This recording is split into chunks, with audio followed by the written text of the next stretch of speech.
Hello, this is the Stories Beside channel. I release videos every day for you. Subscribe and click the bell. This is how one unexpected meeting can not only radically change the life of one person and save another. Having learned the bitter experience, you begin to appreciate every happy moment, every new opportunity, and those who love you, sincerely and freely. Camille's life was difficult from the very childhood. Despite the fact that the girl was born into a family, quite a successful entrepreneur, Stephen was quite successful in pharma. He worked with large chains and supplied medicines to pharmacies. But in those days, the competition was tough. As a result, the family constantly lived in fear. The production was often attacked and ruined by people dissatisfied with the quality and cost of medicines. Even the workers themselves went on strike, demanding that they be given free products.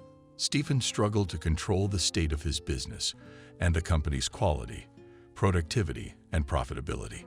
At times, it was easy enough to do so, and in those intervals, the family could afford a life of luxury. But the moment the mass strikes started again and there was damage to equipment, components for the creation of medicines, and so on, life became difficult. Not only had to cut all possible expenses, but also had to hide from disgruntled people. After all, the threat was for each member of the family entrepreneur. In general, by the standards of the 90s, the family lived quite well. They had their own housing. They could afford to buy clothes every season and had no need for food. But that was only until Stephen's business went bankrupt. As much as the man tried to rehabilitate himself in his direction, find new suppliers and investors, it was never possible to restore the former company. Hard times began for the family. Stephen had a wife, Emily, and a daughter, who was 16 years old at the time. Camille. The woman did not work, but only took care of the household, doing her best to make sure that her daughter received a decent education and grew up to be an excellent hostess. She taught Camille how to serve her properly. Table server to a huge number of dishes told about the history of the country and the world, helped in solving homework, and supported in all endeavors. The relationship between them was trusting. The girl told about all the joys and worries of them. Parents tried to buy Camille the most fashionable outfits, various scientific books and magazines that were interesting to her. They often took the girl to new cities and gave her to all kinds of circles so that she could find her vocation in life and decide on her favorite line of work. By the age of 16, Camille already knew for sure that she wanted to become a famous chef. That after the last year of school, she would definitely go to university and get the desired profession. But life has arranged otherwise. It was in the year when the girl was to finish school. Her father's business was completely destroyed. The family did not have any means of subsistence left, and the possibility of sending her daughter to another city to study at the best university. Not anymore. Parents did not say anything to Camille about plans for the future, and every time tried in every possible way to postpone this conversation. But the girl once found herself in the right place at the right time, and was able to hear that conversation, which not only shocked her, but made her horrified by the indifference and hypocrisy of her parents in relation to herself. "We had a life to come back to," Camille's father said, glaring menacingly at his wife. It was obvious that she did not particularly like the man's proposal and that she strongly doubted the necessity of agreeing to it. "Nothing terrible will happen. She'll love him and everything will be fine. You'll see. And we'll go on living our lives without denying ourselves anything. And we're not eating the last of the pasta." "How can you do that?" Camille's mother said sadly. "We can't just decide her fate on our own. What if he's not as good as you say he is? What if she just doesn't like him? And then she'll have to live her whole life with a man she doesn't like." Emily looked at her husband with some pain in her eyes. He looked completely calm and determined.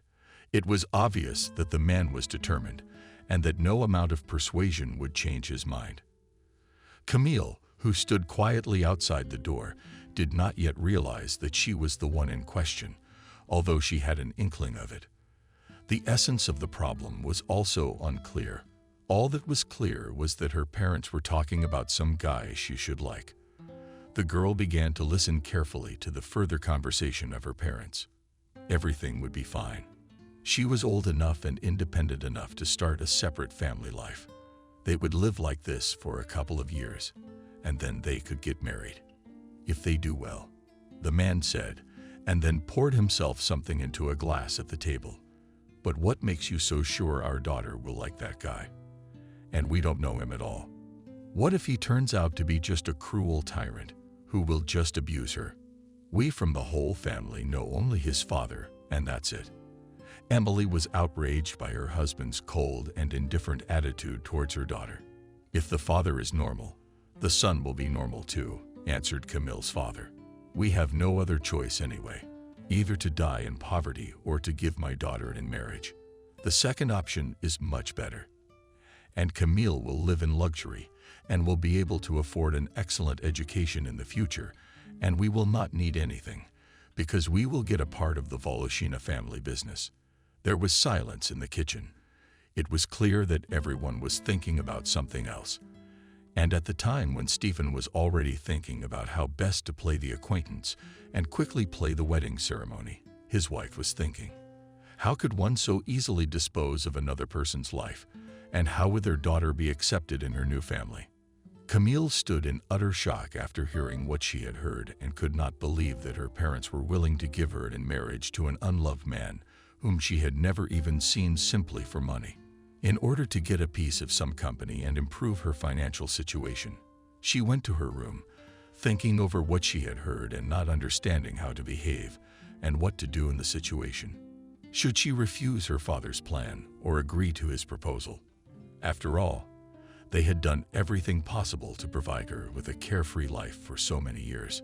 Should she sacrifice her own happiness for the benefit of her parents, or should she refuse to sacrifice and build her life according to her own decisions? On this day, her parents did not say anything to Camille, but she was already thinking over all the advantages and disadvantages of each of the options. As a result, coming to a final decision was not as easy as it seemed initially. The girl was panicky and constantly pensive, and it was difficult not to notice it. So it went on for several days. And then Emily did not endure and decided to talk to her daughter heart to heart. The dream is the beginning. She opens the door to Camille's room. Did something happen to you? You've been sad lately. Is there a problem at school, or did you have another fight with your girlfriend? She sat down on the edge of the bed, clearly indicating that she was expecting an answer from the girl. Camille hesitated for a few moments. Should she discuss her worries with her mother? After all, they hadn't told her anything about a fiancé or marriage. Perhaps they would decide everything on their own, and they would give up the decision and find another option to get back on track financially. Besides, there was still hope that the conversation was not about her, although exactly the opposite was clear from the dialogue of her parents. The girl decided to deal with the situation on her own for the time being, trying not to involve her parents, so that the decision would be made exclusively by her, and for all the consequences she was also responsible for herself. No, I'm fine. It's just that I've already started to prepare for the exams, and I'm very tired of it all. The girl shifted her gaze to the woman, who looked no less worried and loaded than she did. What's wrong with you? You've been kind of sad lately, too. The question clearly took Emily by surprise. She wasn't ready to discuss her husband's plan with her daughter. And so, just like Camille, she decided to keep her problems quiet and divert the conversation away from her daughter, so as not to arouse any suspicion. You know my father's out of work. It's made life a lot harder. You've got debts, you've got to eat, and you'll be graduating soon, and you'll have to continue your studies. And our situation leaves much to be desired. The woman took a deep breath, and it became clear how worried she was about her daughter's future. I think maybe I should get a job. I have a degree in seamstressing. I can take orders or go to the sewing shop. I'll get the hang of it, and I'll be good at it. Emily smiled, looking at her daughter. Who's going to take care of the house then? You won't have time to do everything yourself after work. And Dad's hardly ever home now. He's always looking for ways to start earning again and get back to his own business. It turns out that the house will not look so well maintained and attractive, and the flower garden will have to be abandoned. There would be no one to take care of it. Camille looked at her mother. She looked at her mother, looking away from another Russian test. The woman said nothing. She just sat with her head down and did not understand what she should do in this situation. On the one hand, there was really not enough money to live on, and on the other hand, so much time and effort had been invested in the garden to achieve the result that is now, and therefore Emily could not just give it up. "Come on, Mom," the girl muttered, seeing how hard it was for the woman during this period. "We will solve everything. You do not worry. And I can also go to work after school, and then everything will be fine. And university, I'll finish a little later, when I have some free money. Or I'll just take night courses. They've become very fashionable lately." "Yes, honey, everything will be all right," said the girl's mother, still in the same depressed and frustrated voice. "The main thing is to believe in yourself and never give up on your dreams, and then everything will be fine." The woman was about to leave the room when she stopped and added, saying each word in a barely audible voice, "The main thing is to make all decisions thoughtfully. Otherwise, you can lose all the joys of life. Remember that the most precious thing you have is yourself, and other people should be responsible for their own life and fate." After that, the woman left the room, barely leaving her all alone without waiting for an answer. This only made it worse. After all, the girl was already sure that she would agree to a relationship with a strange guy just to help her parents establish their condition and affairs. But now, after her mother's words, there were again doubts about how Camille's life would turn out if she could not fall in love with a guy. A few days flew by. The weekend was approaching. Camille was studying hard to pass her final exams at school. Her mother was tending to the house and garden as usual, while her father was always looking for a job that would bring the family back to its former prosperity. Emily never went to get a job. Her husband was adamantly opposed to such an idea, and after a brief argument, the woman still yielded to him. In addition, she herself married quite early and never worked. Therefore, she is possessed by fear and worries about the success of work in her direction. Although, by the way, she has perfectly graduated from a specialized secondary school and even had some awards for professionalism.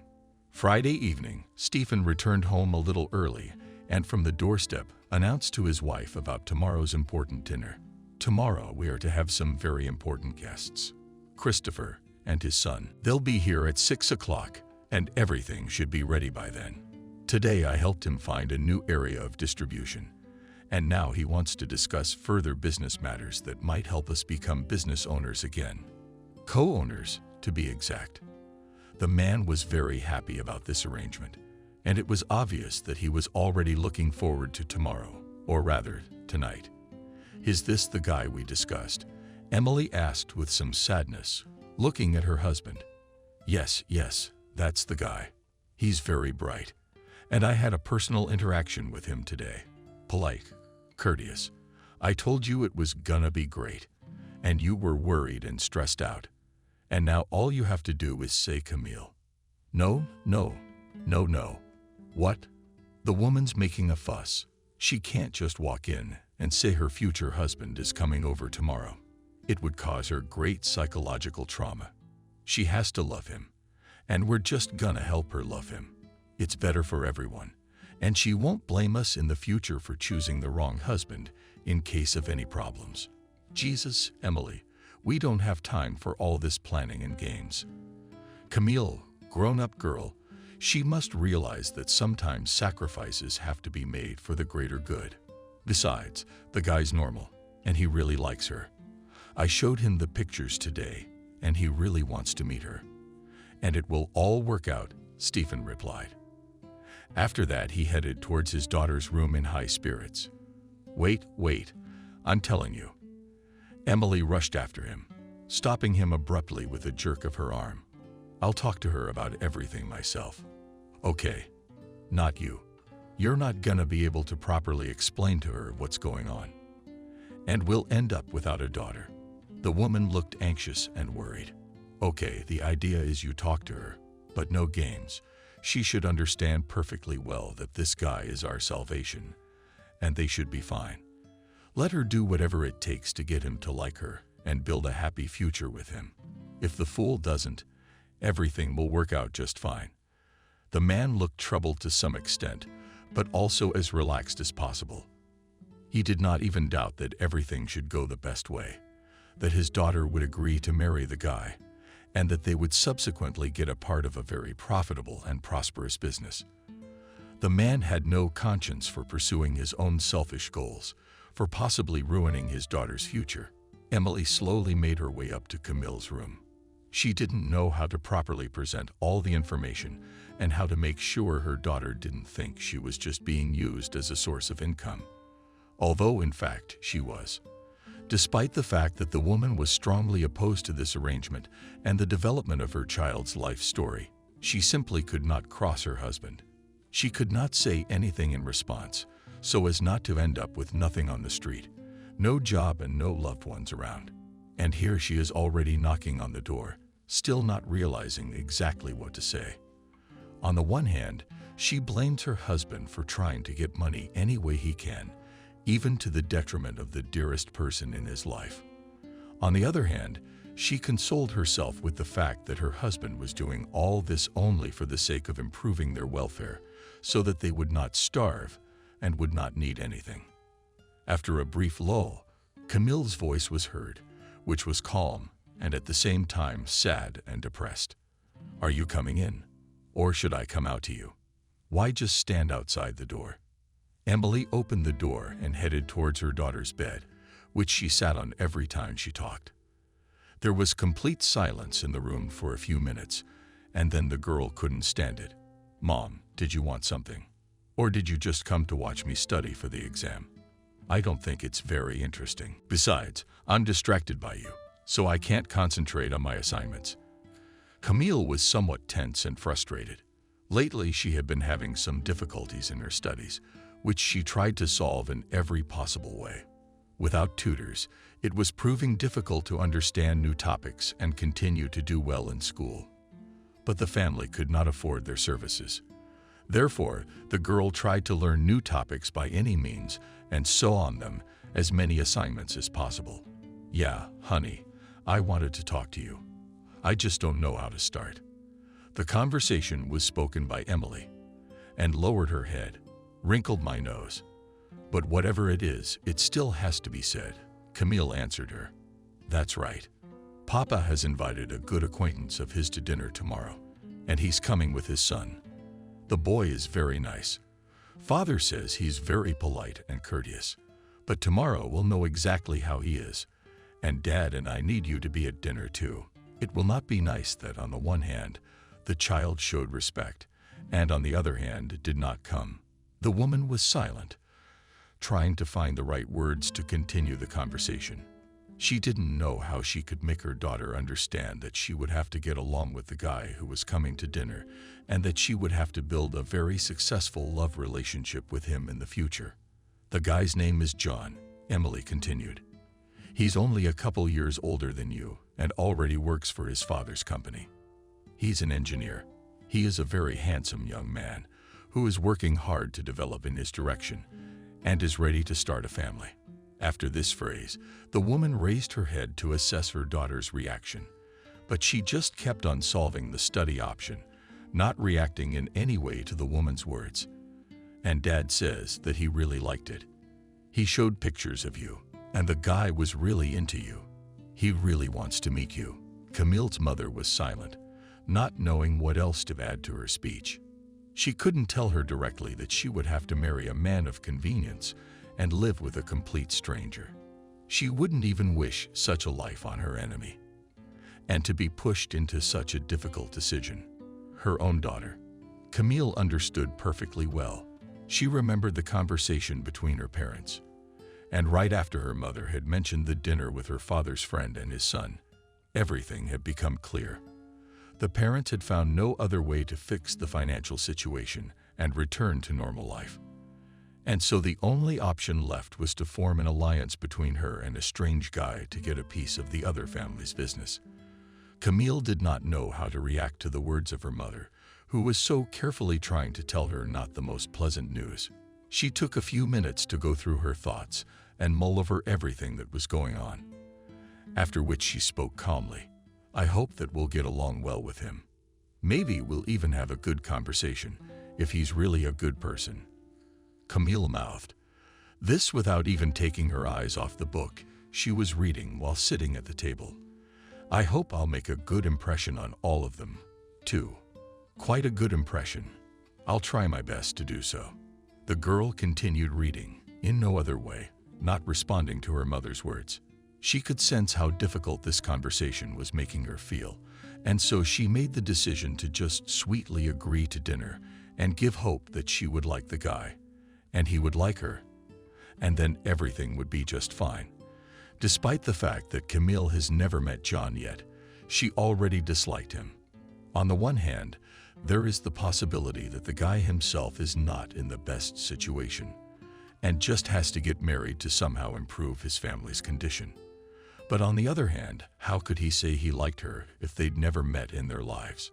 So he judged a girl solely on her looks, which is the worst trait in a man. In Camille's opinion, she herself never judged anyone by their clothes and appearance, but by getting to know the person, and only after that to draw some conclusions about him. For her, the soul, behavior, and character were more important than mere rags, which would not reveal a rotten soul. The girl had no choice, because she had already agreed to dinner, and therefore she could only hope that she could get along with the guy, and he would be a very adequate young man who would treat her with respect.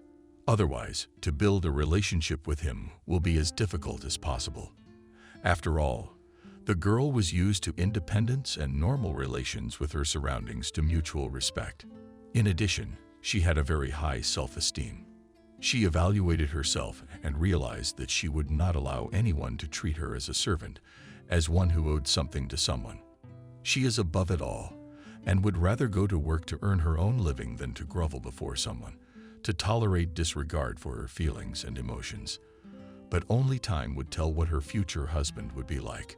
Camille began to prepare for dinner several hours in advance.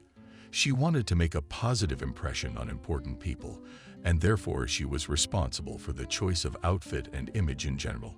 It was decided to dress quite discreetly and laconically.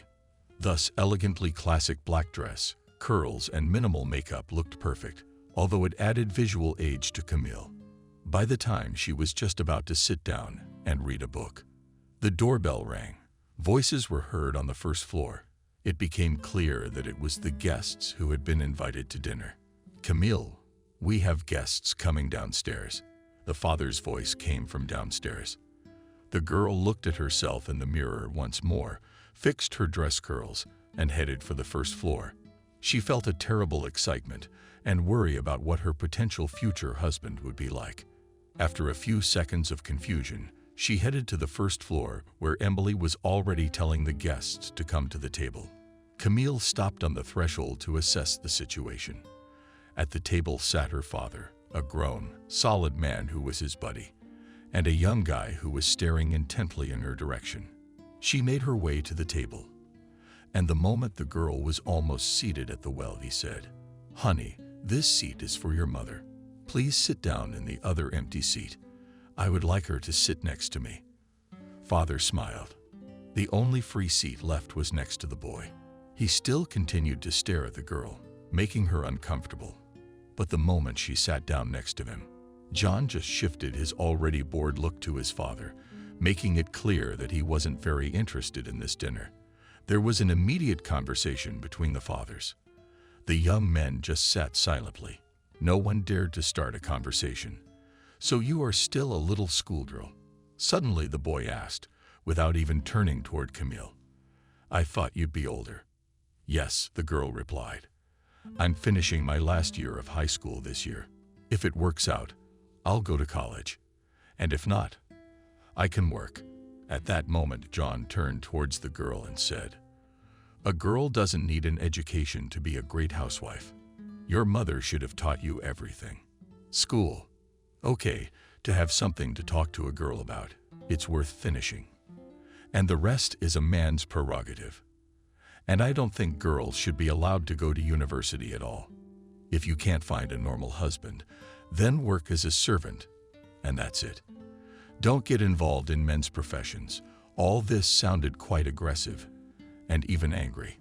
Camille was silent for a couple of minutes, thinking about what she had just heard. After that, she answered to the guy, saying with confidence, "I do not think that a girl should not study.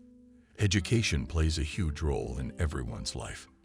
And if there is an opportunity to get it, you should hold on to it. Otherwise, you could just be left with nothing and really only work as a servant." The girl was silent for a few seconds and then added, "What about marriage?" Well, if a girl is lucky enough to get married and there is no need for additional sources of income in the family, if her husband fully provides and satisfies all her needs, then you cannot work and just do the house, keep cozy in order.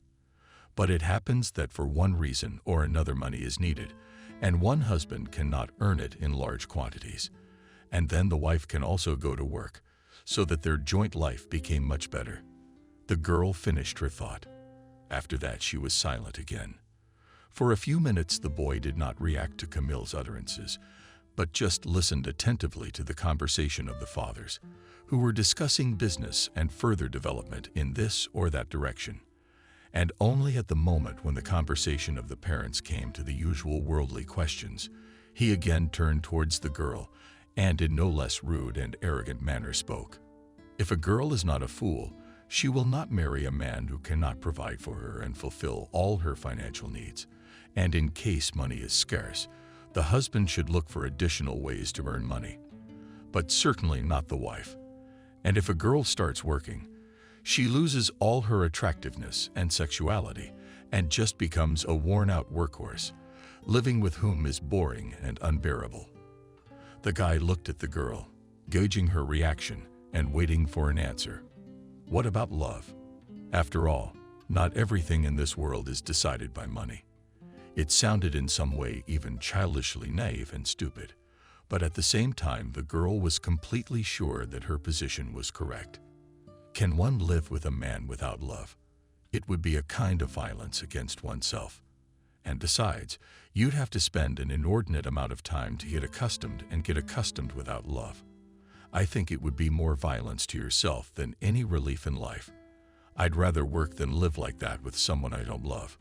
Love is something made up by sentimental poets. Nonsense. It doesn't exist.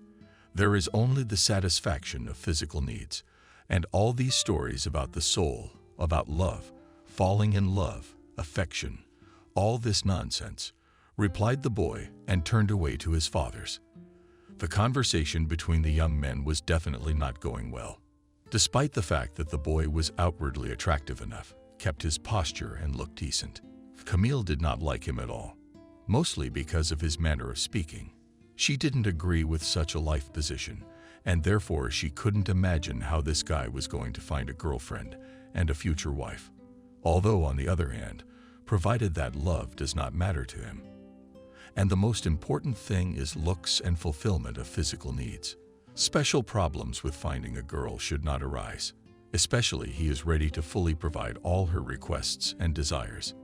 And therefore she can even not work and do not go to university. Such a future Camille clearly did not want for herself. She had goals and ambitions. She strived for education and development in the chosen direction. Therefore, life with such a man will definitely bring her disappointment. But there is a possibility that he will change. People change in the name of love and the person they love. Or it's not him. And the guy really rejects all feelings. For the rest of the dinner, the guy and the girl never spoke again. Their life positions were completely opposite, and therefore there was simply no point in continuing the dialogue. In addition, John devoted a huge amount of time exactly to the dialogue of fathers, trying not to miss a single detail. It was obvious that the guy was much more interested in work and career advancement, options for developing his own business, than the potential development of a love relationship with Camille. Toward the end of the dinner, When the guests were about to leave, Christopher spoke after shaking hands. "Now we're expecting you for a return dinner. You'll get to meet my wife. She couldn't make it with us tonight. She had a bad day. But I'm sure she'll be glad to get to know your family a little better, especially since we plan to be in-laws soon." Emily didn't expect such a statement from her guests. Therefore, she expected a mixed reaction from Camille. But the girl stood completely, calmly restraining her emotions and not giving the impression that what she said had hurt or shocked her in any way. Not once at dinner had anything been said about John's future, and therefore the girl assumed that it was just an acquaintance, after which everything could still change. But judging by the behavior and utterances of the guy, he did not care about feelings. The main thing for him was to get a girl and his wife who will not work and study and will just follow all his whims. After the guests had left, the father turned to his daughter and said, "But what do you think, John? He's a smart guy who knows his business well enough to be serious and responsible. I'm sure you like him. How could a girl not like him? His father says that crowds hang on him, but he thinks only about the future of the company and devotes all his free time to education and development in his chosen direction. That's great, isn't it? I think you two get along great and will make a great married couple where you will have quite a bearable relationship." My father smiled as he looked at Camille, who was listening attentively without showing any emotion in response to his words. It seemed to me that he was just a sensual robot who was only looking for his own benefit and wanted to be in charge of the family, to make all the decisions himself and completely limit his wife's will. He said that the girl should not study and work, that her place at home is as a servant, and that's all there is to it. And the man should already earn and independently solve all arising issues. "Is this normal for a family relationship?" she asked, looking intently at her father. Emily, all this time, just stood and listened attentively to her husband and daughter.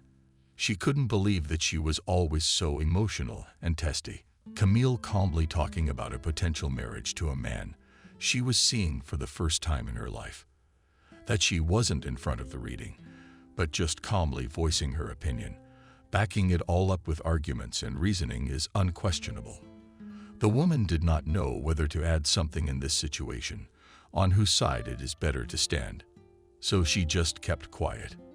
"But you know, there are different families." The father shrugged indifferently, making it clear that this situation is as calm as possible. The guy just has such a worldview that he wants to completely relieve his future wife of all worries and troubles and fully provide for her. This is the dream of almost every girl. So I honestly don't understand what exactly you're unhappy with. You won't have to spend a few more years on your education. You'll never have to work and scrape pennies for bread. You won't need anything. It's a great marriage that will make your life just perfect. The father looked reproachfully at his daughter, who was still standing calmly in front of him, waiting patiently for the answer to his question. "I believe that such a marriage can bring nothing but indifference and disappointment in love," replied Camille.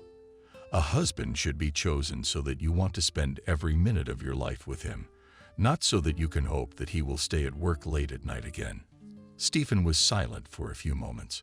It was evident that the man was thinking over what he had said, that he had some doubts.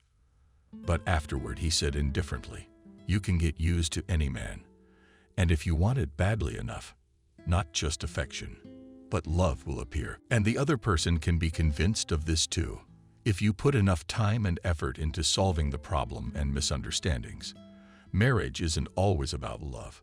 Sometimes it's just cold calculation, and sometimes people only after some time in the role of husband and wife realize how dear they are to each other and how much in love with each other. It's not for nothing that they say that from love to hate is one step. So you can take it backwards and just love a person who at first glance seems just hateful." The man shifted his eyes to his wife, perhaps expecting some support. But the woman didn't utter a word, just lowered her eyes and remained silent to everything he said. He looked at his daughter again. Camille pondered over everything her father had said. On the one hand, she hoped that love could indeed appear in the most unexpected ways, and she believed that a person could change a great deal. But on the other hand, she realized that this was very, very rare. She looked up at her father for a few minutes and said indifferently, "Love can appear in a week, in a year, and in 10 years. But how can you live with a man until it appears, especially to be his wife? If he will not respect and appreciate you, if you will be just a servant for him, is it worth to regard such relations as high and sincere? Or is it just a mutual satisfaction of needs which may not suit one of the parties?" Camille crossed her arms on her chest, making it clear that she was not going to accept her father's position and would stand her ground to the last. Sometimes you can be patient for the good of yourself and others. This conversation is over. I advise you to think about what you can occupy yourself with until love appears. What can you focus your attention on so that you don't have to think about such nonsense? You're just too naive for this cruel adult world. You don't realize how complicated life can be, and how much effort you have to put in to get even the slightest chance of getting a good job. Someday you will realize that everything you do is for the good, and that every decision you made was right and led to positive results.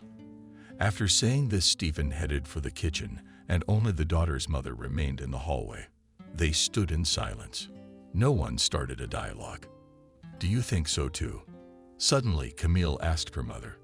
"Of course not, my dear," the woman said, clearly not expecting such a question from her daughter. "But on the other hand, love does come quite unexpectedly. Try to just give the relationship a chance, and maybe you'll do just fine." The mother lowered her eyes, clearly feeling guilty for accepting her husband's position, even though she strongly disagreed with it. "And if love doesn't come, what can you do? Then something will have to be done. In our time with this, all became easier. Now you can just divorce without much trouble and judgment of society, and then you can start building your life completely differently. Mom, you realize that love doesn't matter to this guy. He himself personally said that it doesn't exist, and that the only thing a woman does is stay at home.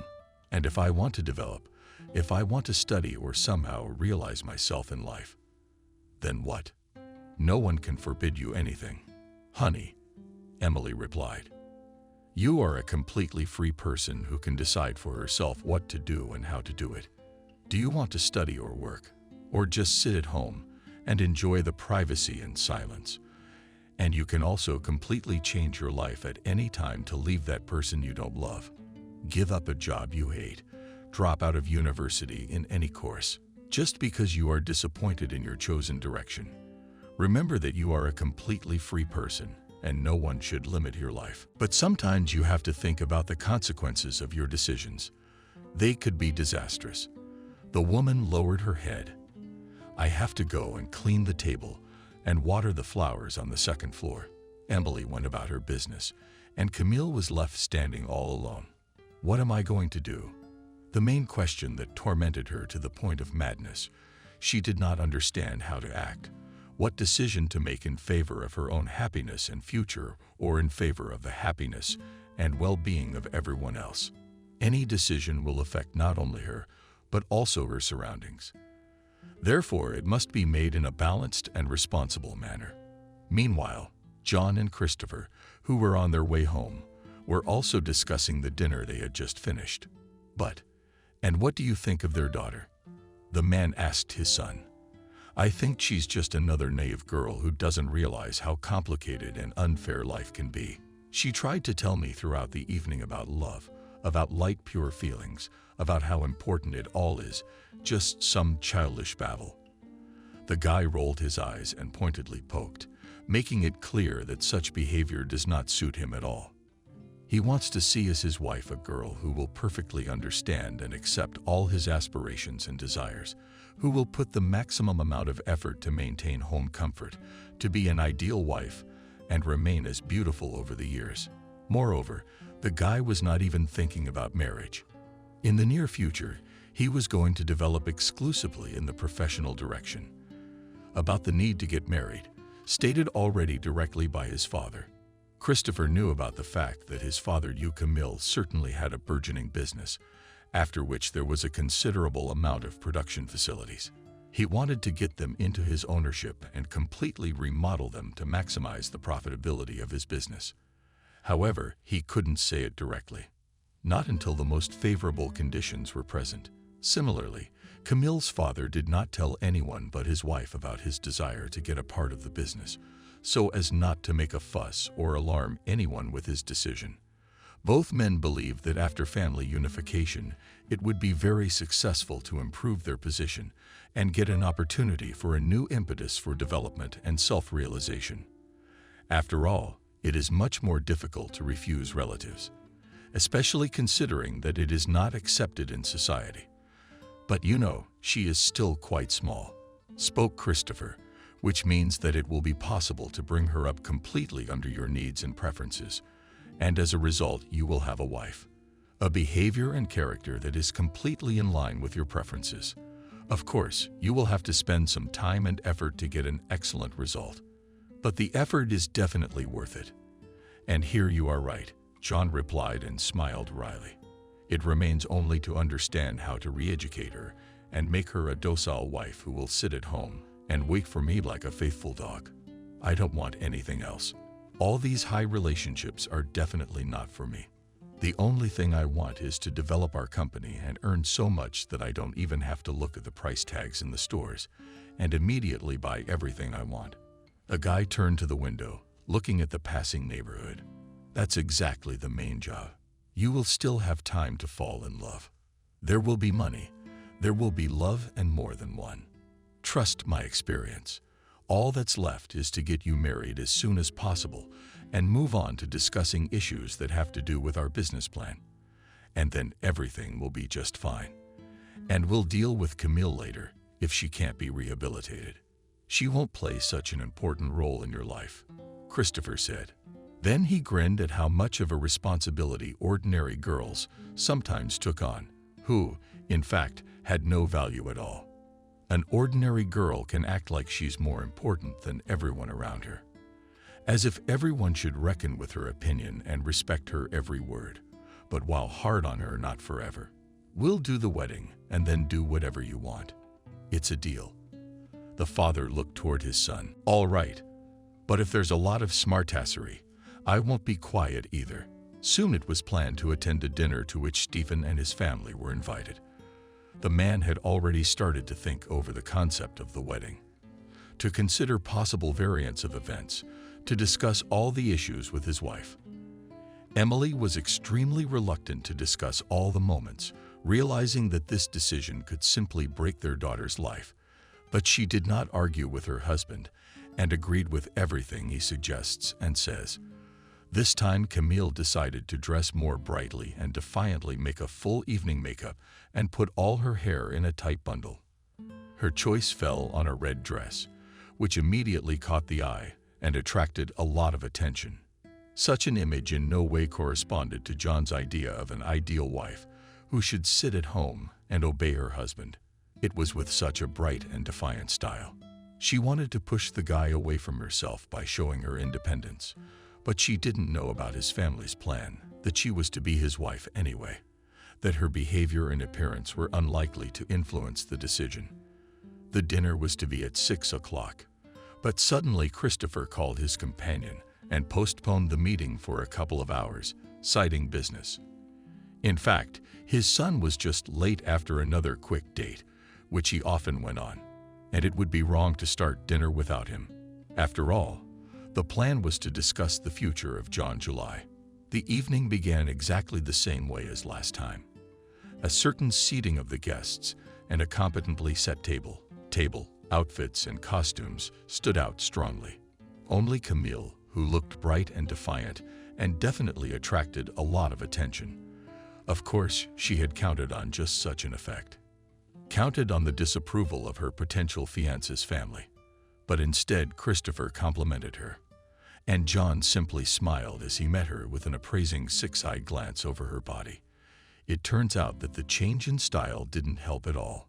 The guy is attracted not only reserved and quiet girls, but also sexy and lecherous. Moreover, John liked Camille's image much more than at their first meeting. After all, now he saw at least some advantage in making their union.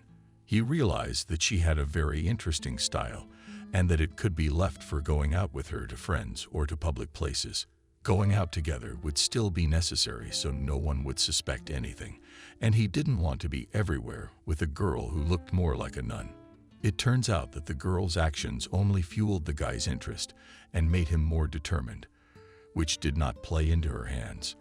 After a while, lively conversations at the table began. The parents were talking among themselves, and the guy and the girl just sat and silently listened to numerous stories and plans for the future, exactly until the talk was about their future and their upcoming marriage. So asked Evelyn, who was John's mother, "When do we plan to play the wedding?" She was clearly happy with this arrangement and wanted to have the celebration as early as possible. But when Camille turns 18, Emily replied, "How can we have a wedding when we have a legal age requirement for each spouse? Our daughter hasn't reached that age yet, so we will have to wait a little for that day." There was complete silence at the table. Everyone understood that the woman was right in her decisions, but certainly no one planned to wait 2 years. The only one who was happy about this was Camille. After all, for such a long period of time it would be possible to understand without problems whether there was love between them and a chance for its development or not. And then Christopher's voice suddenly sounded. "But why put off the wedding ceremony for so long? It's an eternity. There are workarounds for every law, and those are the ones we're going to use." He smiled and looked in the direction of Camille's father. "But the only reason to get married early is pregnancy," Emily said, shocked at the thought of her daughter having to become a mom at such an early age. "I don't agree." Camille stood up sharply at the table, making it clear that she was not happy with this arrangement. "I'm not going to be a mom at 16. I don't want to get pregnant by a guy I don't even know." She felt a tug on her arm to sit up. It was John who had made the decision to make Camille calm down and shut up, so that the situation could be discussed further. "I'm not going to become a father at such an early age either. I have a career to think about, not diapers and diapers." After all, Camille's mother and the girl herself breathed a sigh of relief. Camille was genuinely glad that her potential husband at least has an understanding of the situation and realizes that everything in life is not so simple.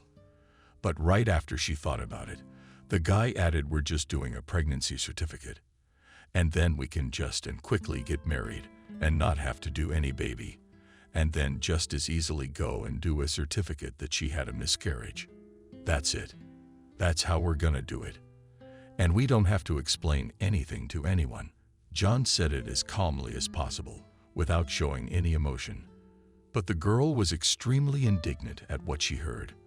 Of course, such news will spread throughout the neighborhood as quickly as possible, and they will go not the best reputation, which would not be desirable. In addition, it can negatively affect the possibility of enrollment in the university. After all, there is a risk that information about early pregnancy will reach the commission at admission, and in this case, you will have to try by all rights and wrongs to cleanse your honor and dignity. "That's not a good option," Camille said. "I won't be able to go to university, and my fame would spread at the speed of light. I don't want that to happen. Don't ruin my life and deprive me of opportunities just because of your wishes." The father looked menacingly at his daughter, then with a smile on his face said, "She is so fiery often, but she quickly withdraws," he said, and looked at his daughter again. "Let's not postpone the wedding celebration for long. Let's have it as soon as possible. You won't have to study after you get the certificate," John said confidently. Looking at the girl, "All you need is to clean and cook at home and keep yourself in order. You don't need an education for that. Besides, we'll need a real baby soon to strengthen our union. And in that case, you just won't have time for a stupid education that won't be useful in life. You should be reading books on how to take care of a baby, to make a normal mother out of you." He indifferently continued to eat, despite the silence at the table. Everyone was completely shocked by what they heard. It is clear that the wedding was planned and discussed on both sides, but the child's such a development was definitely not part of the plans. Although the guy has long ago decided that in order for the union to be strong and long, in any case will have to become a father, despite the fact that he does not want it. So it will be possible to strengthen the union between families and reduce the likelihood of disagreements in business. After all, it is simple to divide it and continue to live as before. When taking into account the presence of a grandson or granddaughter will be extremely difficult. Of course, the child was planned not immediately after the wedding, but soon, in order to eliminate all possible risks. This news he previously wanted to discuss with his father to weigh the pros and cons. But as a result, since there was such a situation at the table, he decided to inform everyone about his decision at once. He had thought it over several times, and he was completely sure that it was the most correct in the current situation, and no one would oppose his decision. For the rest of the evening, the atmosphere was as tense as possible. No one dared to start talking about the baby, and Camille remained silent the whole time. Clearly shocked by all that she had heard, she had almost agreed to become John's wife in order to improve her family's situation and solve some financial issues. But to become a mother and to make a child with a man whom she did not like, but even rather disliked, she was not ready. That's why such news shocked her. Camille's parents were also in a stupor. Father, of course, wanted to improve his welfare and get the opportunity to manage part of the business, but not to become a grandfather. And Emily thought only about the fact that after the birth of the child, her daughter would have minimal opportunities to develop and study. It would be harder to find a decent man and go back to the life she had before marriage. Despite the fact that the dinner was intended to discuss a future wedding, the matter was never resolved. It was soon decided to split up and discuss things a little later, in a couple of days. No sooner had Camille entered her room on her return home than she heard her mother's exclamation of displeasure. It was addressed to her father. "What child? She's a child. You realize she can't drop everything and just give birth to a baby, to a strange guy, so we can live in peace. I can't forgive myself for that." The woman was clearly angry at the situation and did not understand what to do, how to influence her husband and his decision to play a wedding that would ruin the life of their common daughter. "I didn't know about any children," Stephen replied. "In fact, I'm just as outraged as you are. I'll make up my mind. There will be no child. This is just out of line.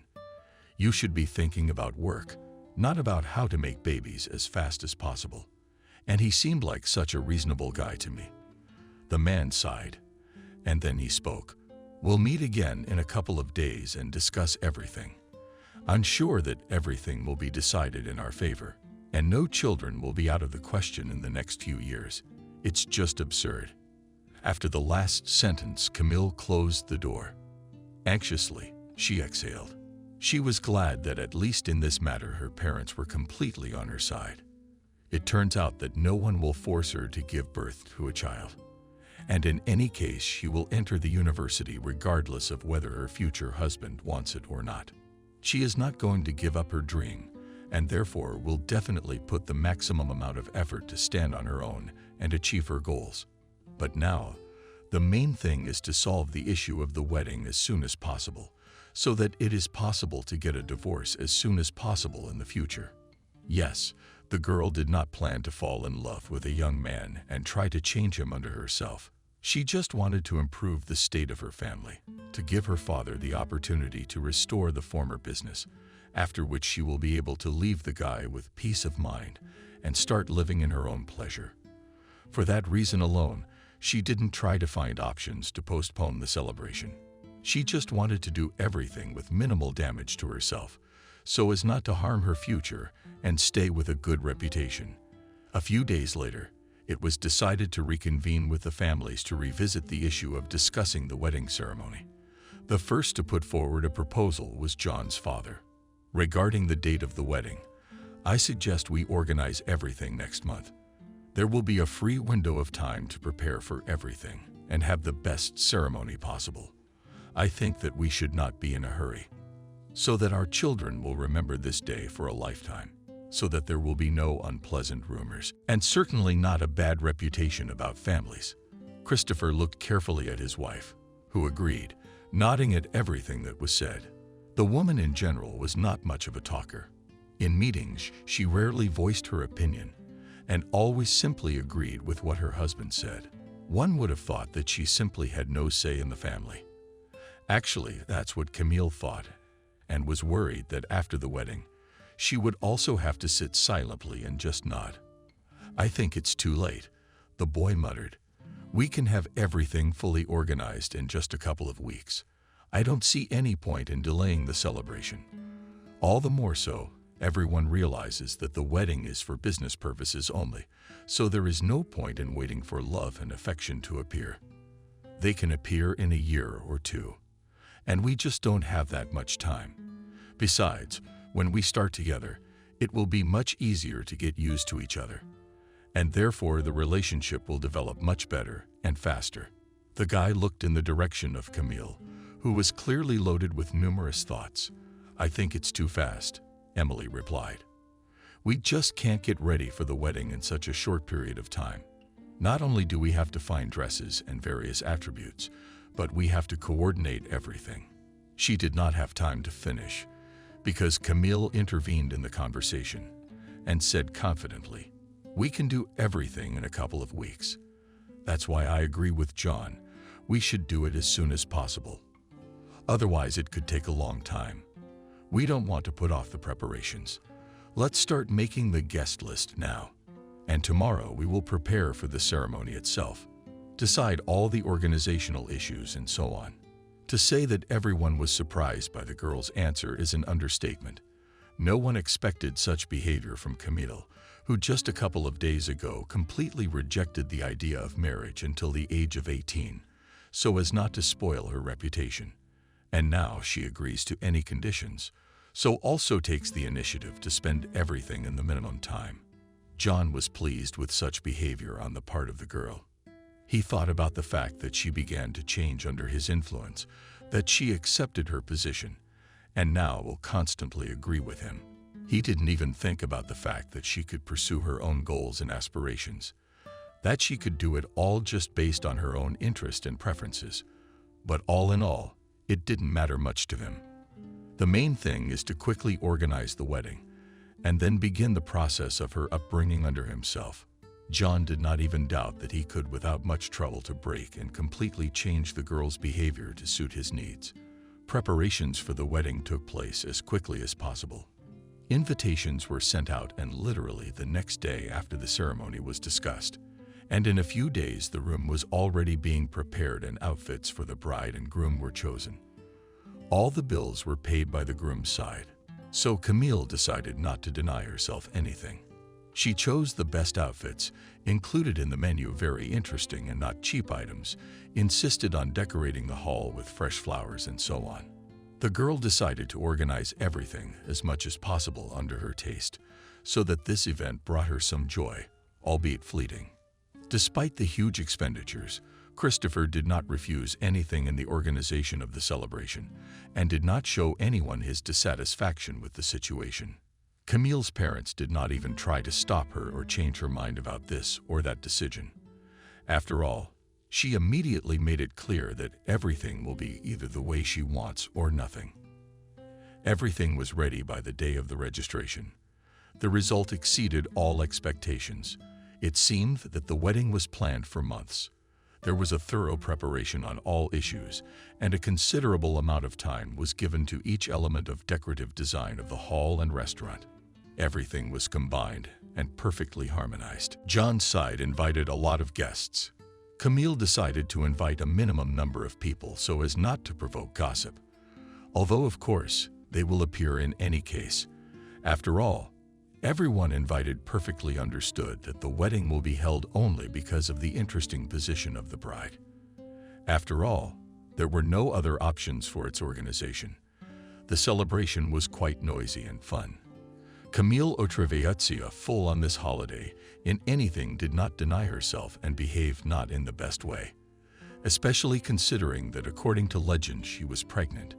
To suspect that the wedding ceremony was not real, it was as difficult as possible. The only thing that caused some whispers was the kisses of the bride and groom, which were quick and cliffy. It was as if the young people were just uncomfortable kissing each other. But it was all blamed on the bride's shyness and her pregnancy hormones. After the end of the marriage ceremony, the young people went to the apartment that belonged to John and now became their home. It remained only to come to terms with the new situation, settle in a new place, and wait for the improvement of the state of their family, after which Camille will be able to return to normal life. But everything turned out to be not as simple as she wanted. Soon after the wedding ceremony, the girl learned that Christopher refused to formalize her father's vows. Consequently, the opportunity to become a manager Stephen simply did not have. However, another development was proposed. It was decided that the man would be hired as a manager to oversee work processes, but only on the condition that a general power of attorney was granted for his business in the name of John's father. This was necessary in order to begin restoring the facility and refurbishing it in a different direction.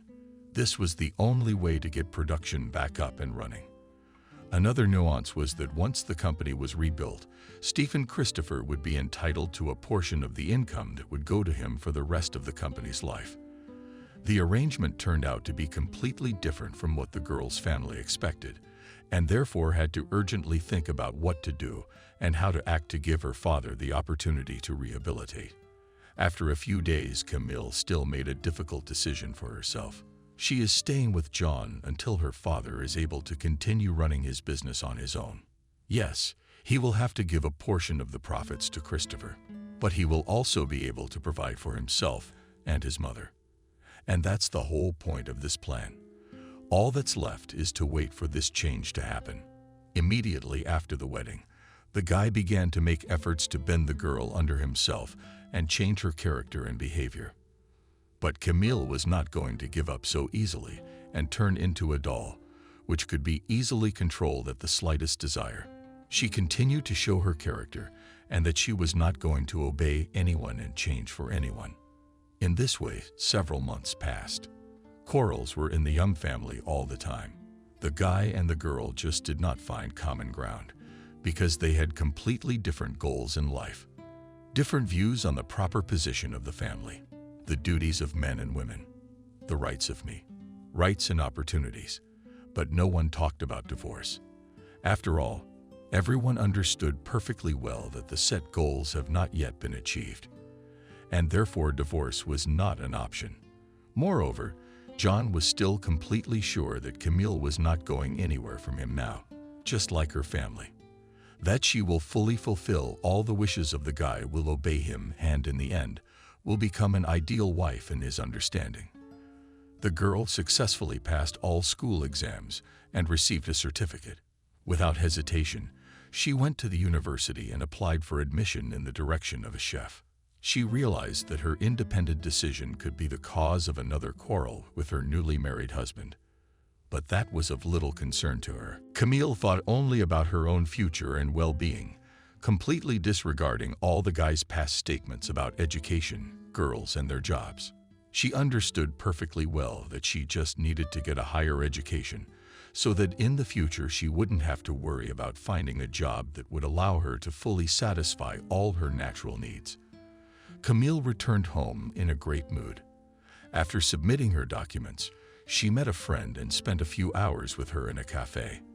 This arrangement did not suit her husband, and every time after such situations at home, she was expected another lecture that normal wives sit at home and wait for their husbands from work. They hang out in cafes and parks with their girlfriends all day long.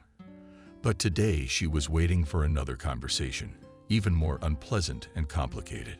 Immediately after the girl returned home, she saw John, who stood in the hallway with the most displeased expression on his face. "I do not think that your next moralizing will lead to a positive outcome," Camille said from the doorstep, not even listening to the guy. "What you're telling me doesn't matter, because I'm not going to give up my friends. I'm still going to hang out with them. I'm still going to spend time with them. So get used to it, sweetie," the girl muttered. She was about to go into the room when the guy stopped her abruptly, grabbing her arm. The grip was strong enough that Camille even shrieked and tried to pull her hand out, but to no avail. And we'll talk about your girlfriends later. There are more serious things to talk about right now, John said. Then, with a sharp movement, he turned his wife to face him so that she was as close as possible. I don't remember that I allowed you to apply to the university. The girl was extremely surprised that her newfound husband already knew about it. She hadn't shared this moment with anyone in particular, but most likely his family just had too many acquaintances who liked to discuss everything that just got in the way. The matter of her admission had apparently been discussed as well. Camille thought for a few moments about what exactly to say to the boy. Then she spoke angrily. No one asked you. I make my own decisions about my life, and I'm certainly not going to discuss them with someone who doesn't respect my opinion. If I said I'm going to go to university, then I'm going to do it, and no amount of excuses will work on me. She gave her hand another tug, but it had no positive effect. The grip didn't loosen. It even seemed to have gotten stronger, so much so that the bone at Camille and surrendered a strange creak. It hurt. Let me go, the girl said loudly. The bruise will remain for the whole arm. And if you break it, what will you do? Then maybe you'll become more difficult, since you don't understand Russian. As if the guy hissed through his teeth. Then he added, I'm telling you for the last time that you will not enter anywhere, and therefore I advise you to come to your senses, or am I gonna make you do it? You're acting like a little kid. You should be thinking about your family instead of your own. You're not just a girl now, you're a wife. You have to fulfill all your duties to the fullest. I'm doing mine. We don't need any money. Neither does your family, whose father is incapable of anything, if he can't provide for his wife on his own. So stop it, and think about your behavior. The guy let go of Camille's hand and headed for the kitchen to finish the coffee he'd left behind. He didn't want her to go to school, to get an education or develop in any way. It was always compared to his mother, who had given up everything and married Christopher, and had never known any need for anything in her life. Her father provided for her completely and covered all her expenses, and so she could live simply for her own pleasure. And the secret of their happiness lies in the fact that Evelyn never argued with her husband and always listened to his opinion. At least, John was sure of that. He made efforts day after day to re-educate Camille and make her like her mother, but it didn't work very well. In turn, Camille was well aware that Evelyn's life was far from the best. After all, she had no opinions of her own. She could not afford to fully socialize with other people, and even leave the house without her husband's permission. A woman always asked permission before buying something or doing something, never allowed her feelings to come out, and seemed disconnected from the world. Such a young, ambitious, and purposeful girl was certainly not going to become. Therefore, all the stories about the happy life of her husband's parents, she simply passed by her ears. Despite the conflict that had just occurred, Camille did not plan to refuse to enter the university. Moreover, she went to prepare for the entrance exams, which were to be held from one day to the next. There was a lot to learn, so she was glad that John would be at work all day, and she would be able to enjoy the quiet and immerse herself in studying. The next few days were particularly noisy and anxious. The couple were constantly squabbling regarding the girl's admission to university. Every night John became more and more aggressive and rude, and even swung at Camille a couple of times, but never touched her. However, this did not help him to achieve the desired result, and his wife successfully passed all the entrance tests.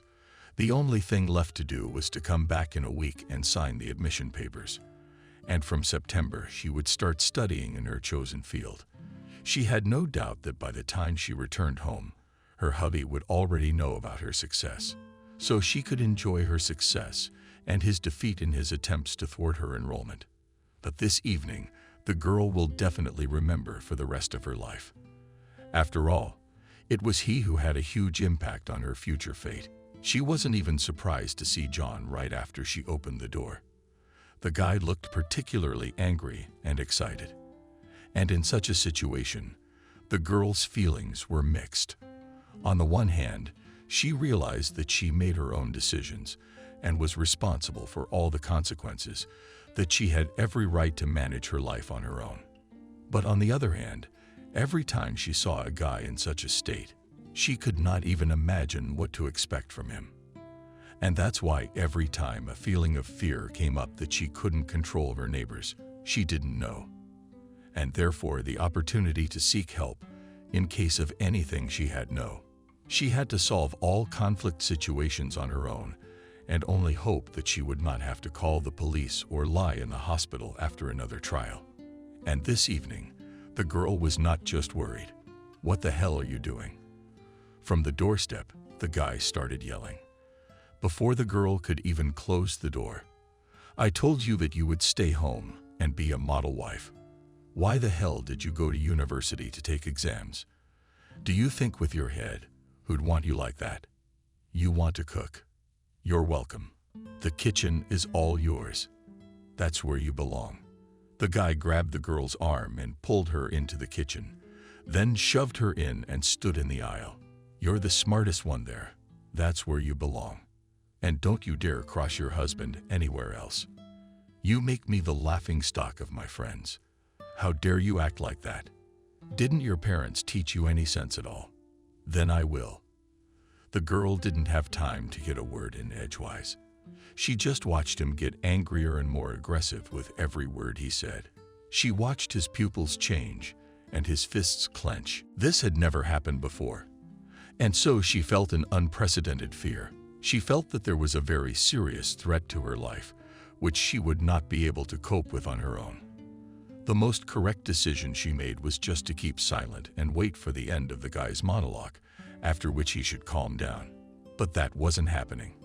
He waited a few minutes, with all the hatred and anger, looking at his wife, after which he continued to speak in the same aggressive and angry manner. "Why did we stop talking?" Hearing suddenly activated, or brains appeared. "Usually you can't shut up. She speaks her mind. Look at her every time. It's over. Her own opinion, what you'll always do now. Is that what you're supposed to do now? Yes, to behave normally and know your place in the house. So that's how it's always gonna be from now on." The guy grabbed the girl by the arm and dragged her to the opposite side of the house. "Let's go. I'll show you another one of your places where you should be spending your time instead of hanging around parks and universities." He dragged her into the bathroom. Even though her clothes were always clean and laid out, Camille was well aware of the urgency to do something to keep herself safe. There weren't too many options, and so the moment John dragged her past the front door, she just jerked her arm sharply. Then without looking back, she ran in an unknown direction. She could hear the guy yelling something back at her. But any stop, any confusion could cause very dire consequences. She ran for a few minutes until she realized that no one was running after her, and that she could breathe out and catch her breath. Camille looked around. The place was completely unfamiliar to her. She didn't understand which direction to go to get to any familiar house where she could feel safe. Her phone had been left at home in her purse, which had been successfully placed by the front door. She didn't even think to grab it as she ran out of the house. All thoughts were only about running away as soon as possible to feel completely safe, to get rid of the potential threat. For over an hour, the girl walked around the neighborhood, trying to figure out exactly where she was. During this time, it had gone completely dark, and it became much more difficult to navigate. Soon she was completely exhausted and had no idea what to do in the situation. The only option was to wait until morning. But she couldn't just go to sleep on the bench. That way she could be found without a problem. Husband, when he will get to work in the morning. This option seemed to the girl the most delusional, and therefore it was decided to look for a place where it would be completely safe to spend at least one night, and then decide what to do next. To find a decent option was not possible. Soon there was no strength at all, and therefore had to go down into the cold basement of an abandoned house, which looked absolutely terrible and even dangerous. But there was no choice. In the basement, the girl saw an old mattress, which was shot with something like a light blanket. She was surprised and frightened at the same time. After all, If a full-fledged sleeping place was organized here, it was very likely that at any moment the tenant of these apartments could come, and then the situation could become much worse. But there was no strength to look for a new temporary shelter. So Camille decided to try her luck.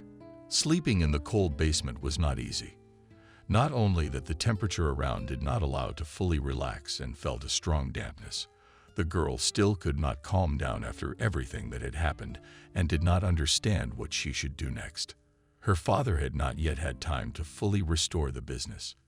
Yes, and the idea with the wedding did not bring the expected result. And to get a part of the company as a gift for such a momentous occasion did not work out. Yes, Christopher had put a lot of effort into remodeling her father's old company and starting a new production facility, but he did it mostly for his own benefit. After all, part of the profit will come to him in any case after all the work processes are set up. So there's no need for marriage. Or is there? And as soon as Camille went to file for divorce, her father would be left with nothing again, and their family would be on the brink of poverty. Anxious thoughts were weighing on the girl and made her feel the heightened anxiety of the experience. She did not understand what decision would be the most correct. Is it worth it to continue to tolerate such an attitude in his address? Or is it time to get rid of the man who brings only negativity into her life? How to apply and where to go after the divorce? Will John not do something to her or her loved ones in the event that she makes such a decision? After all, as time has shown, the guy is completely insane and obsessed solely on himself and ego. It turns out that the decision may provoke him, and then the consequences will be completely unpredictable. And maybe it's just worth going to his parents and try to talk about everything that happened. It's unlikely that his father would approve of this attitude towards women. But on the other hand, it is completely unclear how exactly he influenced his own wife to become so malleable and agreeable to everything. Maybe she wasn't like that. So one should go to her parents and tell them everything. They would definitely be on her side and wouldn't allow her to be treated like this. But her father had married her off to a man she didn't love. Maybe he would just force her to go back to him to continue rebuilding his company. With such quiet thoughts interrupting each other, Camille did not notice how she fell asleep. The sleep was shallow and very disturbing. She woke up literally from every rustle. So when she heard footsteps early in the morning and jumped up, feeling how hard her heart was beating, she expected to see anyone, a man of no fixed abode or her husband, but not her. A little girl of about 5 or 6 years old was slowly descending into the basement. She took her steps as carefully as possible so as not to trip and fall among the debris of old wood and destroyed parts of the house. Suddenly she looked up and saw Camille, who was sitting on the mattress and looking with bated breath at the little girl who was coming downstairs. There was an awkward silence, which was interrupted by the little girl. "Hi, I'm Jenna. Don't you have anywhere else to hang out during the day?" asked the girl and continued downstairs, slowly approaching the girl. To say that the picture shocked Camille was nothing to say. She just didn't know how to react to the appearance of a child in this place.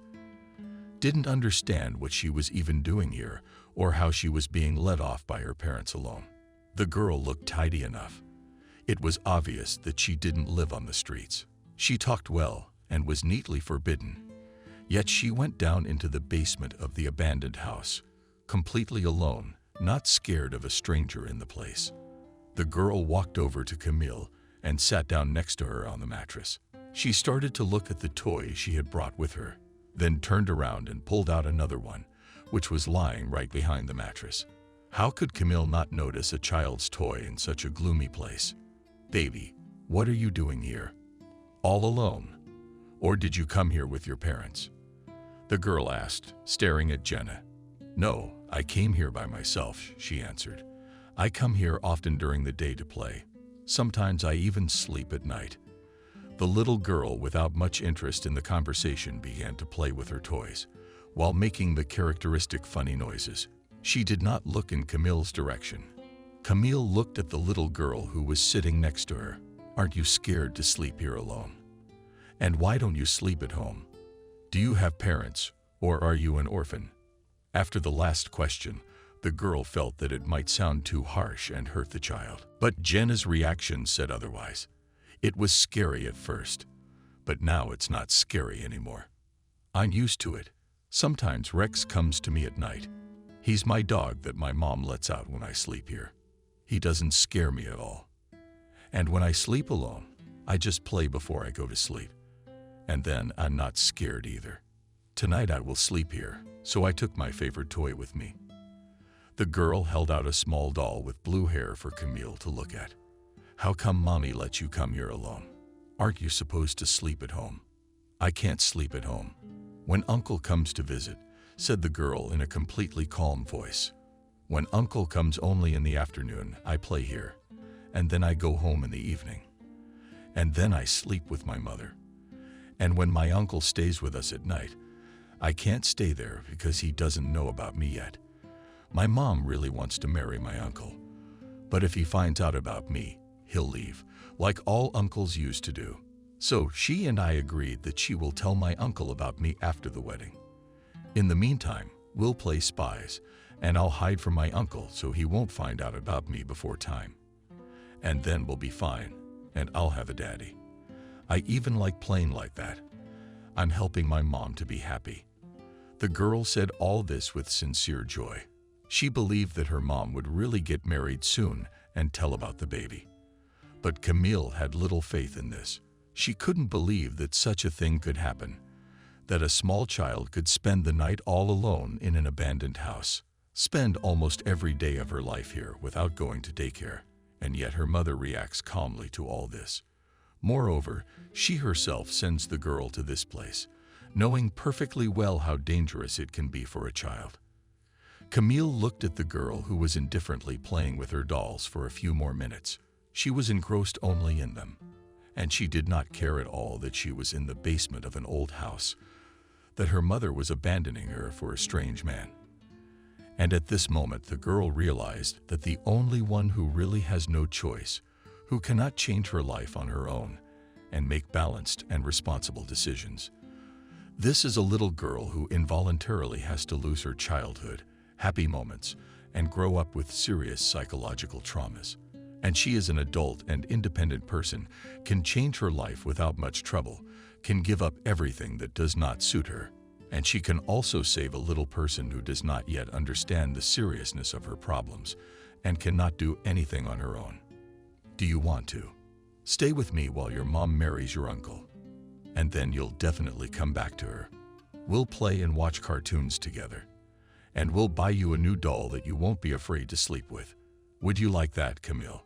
She hoped for a positive answer and tried to make sure that the girl did not guess anything and just accepted her invitation to live together. Jenna hesitated for a few seconds. Then she nodded her head and gave her hand to Camille. The only thing she mouthed was, "You just need to tell my mom I'll be at your place, so she knows where to pick me up from later when she marries my uncle. And I'll tell her myself." "All right. 'Cause we're in a big hurry right now." "Yes, all right. Just don't forget to tell her not to worry about me. Otherwise she'll worry that I'm gone for so long." The girl sincerely believed that her mother was really worried about her and would definitely take her back after she had settled her own family life. Camille did not believe that and was determined to get custody of the little girl in order to give her a better future. The first thing she did was go to the juvenile detention center. She described the whole situation, except that the girl was sent to the basement by her own mother. Camille simply told about the fact that she met a homeless girl with no papers or anything else, which she did, and said that she was living in the basement of an abandoned house and that she didn't know anything about her parents, only that her mom would take her away after she married some uncle. The story was very convincing. Despite the fact that the girl did not have her own home and stable job, she was promised custody of the girl, but only if she provided all the conditions for the child to live. Camille was warned about inspections and that at any moment she could be deprived of the guardianship status if the child's living arrangements did not meet all the requirements. Little Jenna stayed at the center until the evening, while Camille went to deal with the many problems that had accumulated in her own life. The first thing she did was to pick up her papers from the university. After all, she was going to work to provide for her baby girl, and so there was no opportunity to get a full-fledged education. In the future, if the opportunity arises, she will definitely go to courses in her chosen specialty. But for now, she should think not about herself, but about another little person who could not solve her problems on her own. After that, she went to the registry office and filed an application for the dissolution of the marriage. She refused to be present during the call of her almost ex-husband, and therefore immediately went to her parents to tell about everything that had happened and that soon there would be an addition to their family. Camille was worried that her father might get angry because of the situation. But surprisingly, the conversation was as calm as possible. Moreover, the man supported his daughter in the decisions made and promised to help in the upbringing of the little girl. Emily agreed to study with little Jenna and take her to kindergarten to look after her while her daughter would be at work. Camille was genuinely pleased with this response. Tears even came to her eyes, which she quickly waved away and headed off to pick up the baby girl. By the end of the day, all the paperwork was done. Of course, not without the financial support of the organization. But it was not so important for Camille. The most important thing was that she had made not only an important decision in her life, but also in Jenna's life, who would now grow up in a loving family that would treat her as a relative, not as a thing that could be gotten rid of at any moment. Despite Camille's misgivings, John signed the dissolution of marriage document without a court hearing. He never even once went to her home to address the situation and apologize. After receiving the document dissolving their union, Camille's life became much easier and more peaceful. She realized that now she could do whatever she wanted. She could go home without worrying about her own safety. Of course, her desired education had to be postponed, but that was not the cause of anxiety and worry. A few days after the girl took the documents, she was offered to simply transfer to the correspondence basis, and she gladly agreed. It didn't come true. And so did another of the girl's fears. Christopher continued to work successfully with her father, pretending that there was simply no conflict between his son and Camille. Moreover, John continued to treat Stephen with the same respect and showed due respect as a manager and always considered his opinion. As a result, after only a year, Camille's father's company made money, and therefore he was able to quit Christopher's company and run his own business. Although Stephen had to pay a certain percentage to the Christopher family for the duration of the company's operation, such payments were hardly felt at all. As a result, the family's welfare became much better. And in her third year, Camille was able to switch to full-time study in order not to miss important practice, which is of great importance in her profession. Little Jenna grew up in love and care. At first, the little girl would often ask about when her mom was coming to take her home. How is her relationship with her new uncle? But soon the questioning stopped. Of course, no one ever came for the little girl, and the police did not receive a single missing child report. Most likely, the woman was even glad that she was able to get rid of her daughter, who interfered with her personal happiness. But Camille judged Camille solely from her own perspective. Jenna began to see Camille as her mother. A few times from the guardianship authorities did come with checks, and each time the results were satisfactory. Soon the inspections stopped altogether, and therefore the girl had nothing to remind her that she was growing up as a foster child. This is how life can turn 180 degrees, and a desperate situation can seem like a small thing that can be solved in just one day. And a sudden meeting can not only change a life, but even save it. After all, who knows what could have happened to little Jenna if she had continued to live in the basement of a dilapidated old house.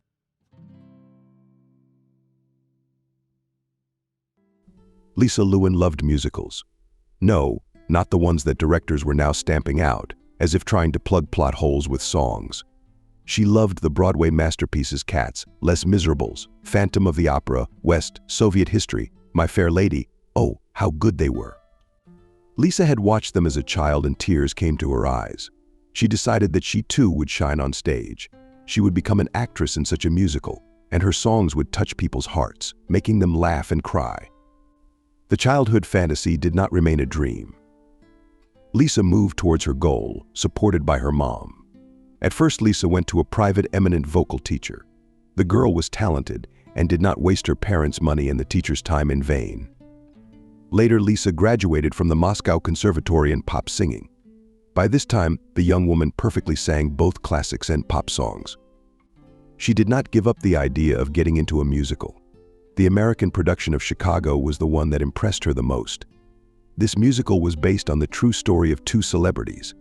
Ambitious risk-taking girls went to trial, but were acquitted, which gave a boost to the beginning of their careers.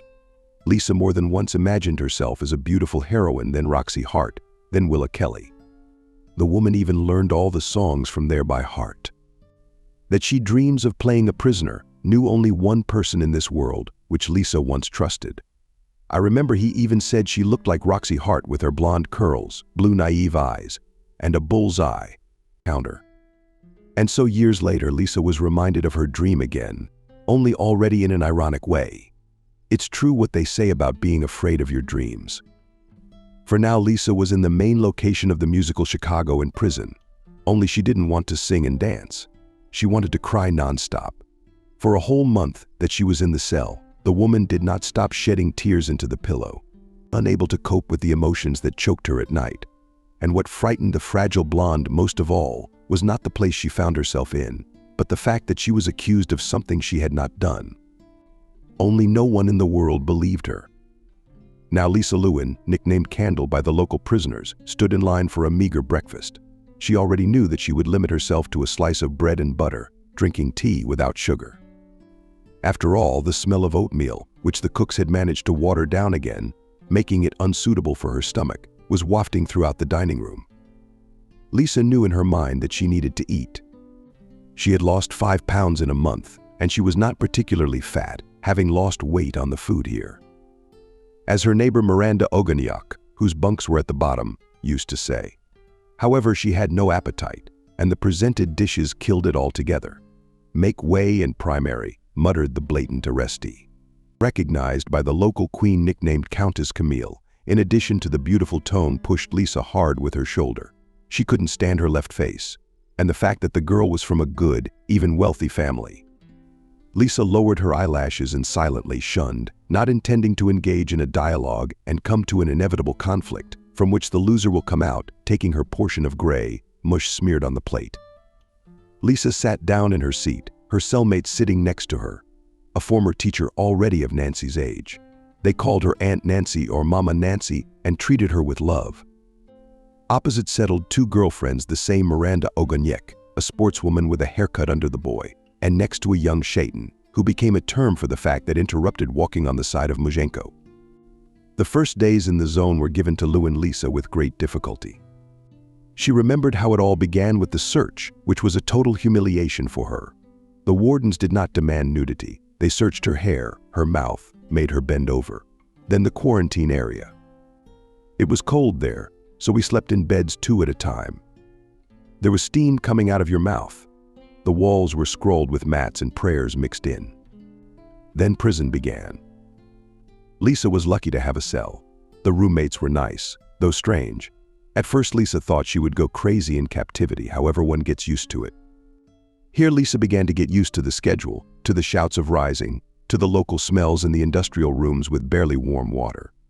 Except that she still hated Thursday, which was known here as Naked Day. Then the door to the cell swung open, spreading all the shouting of the invigilator with "stripping all out, ladies."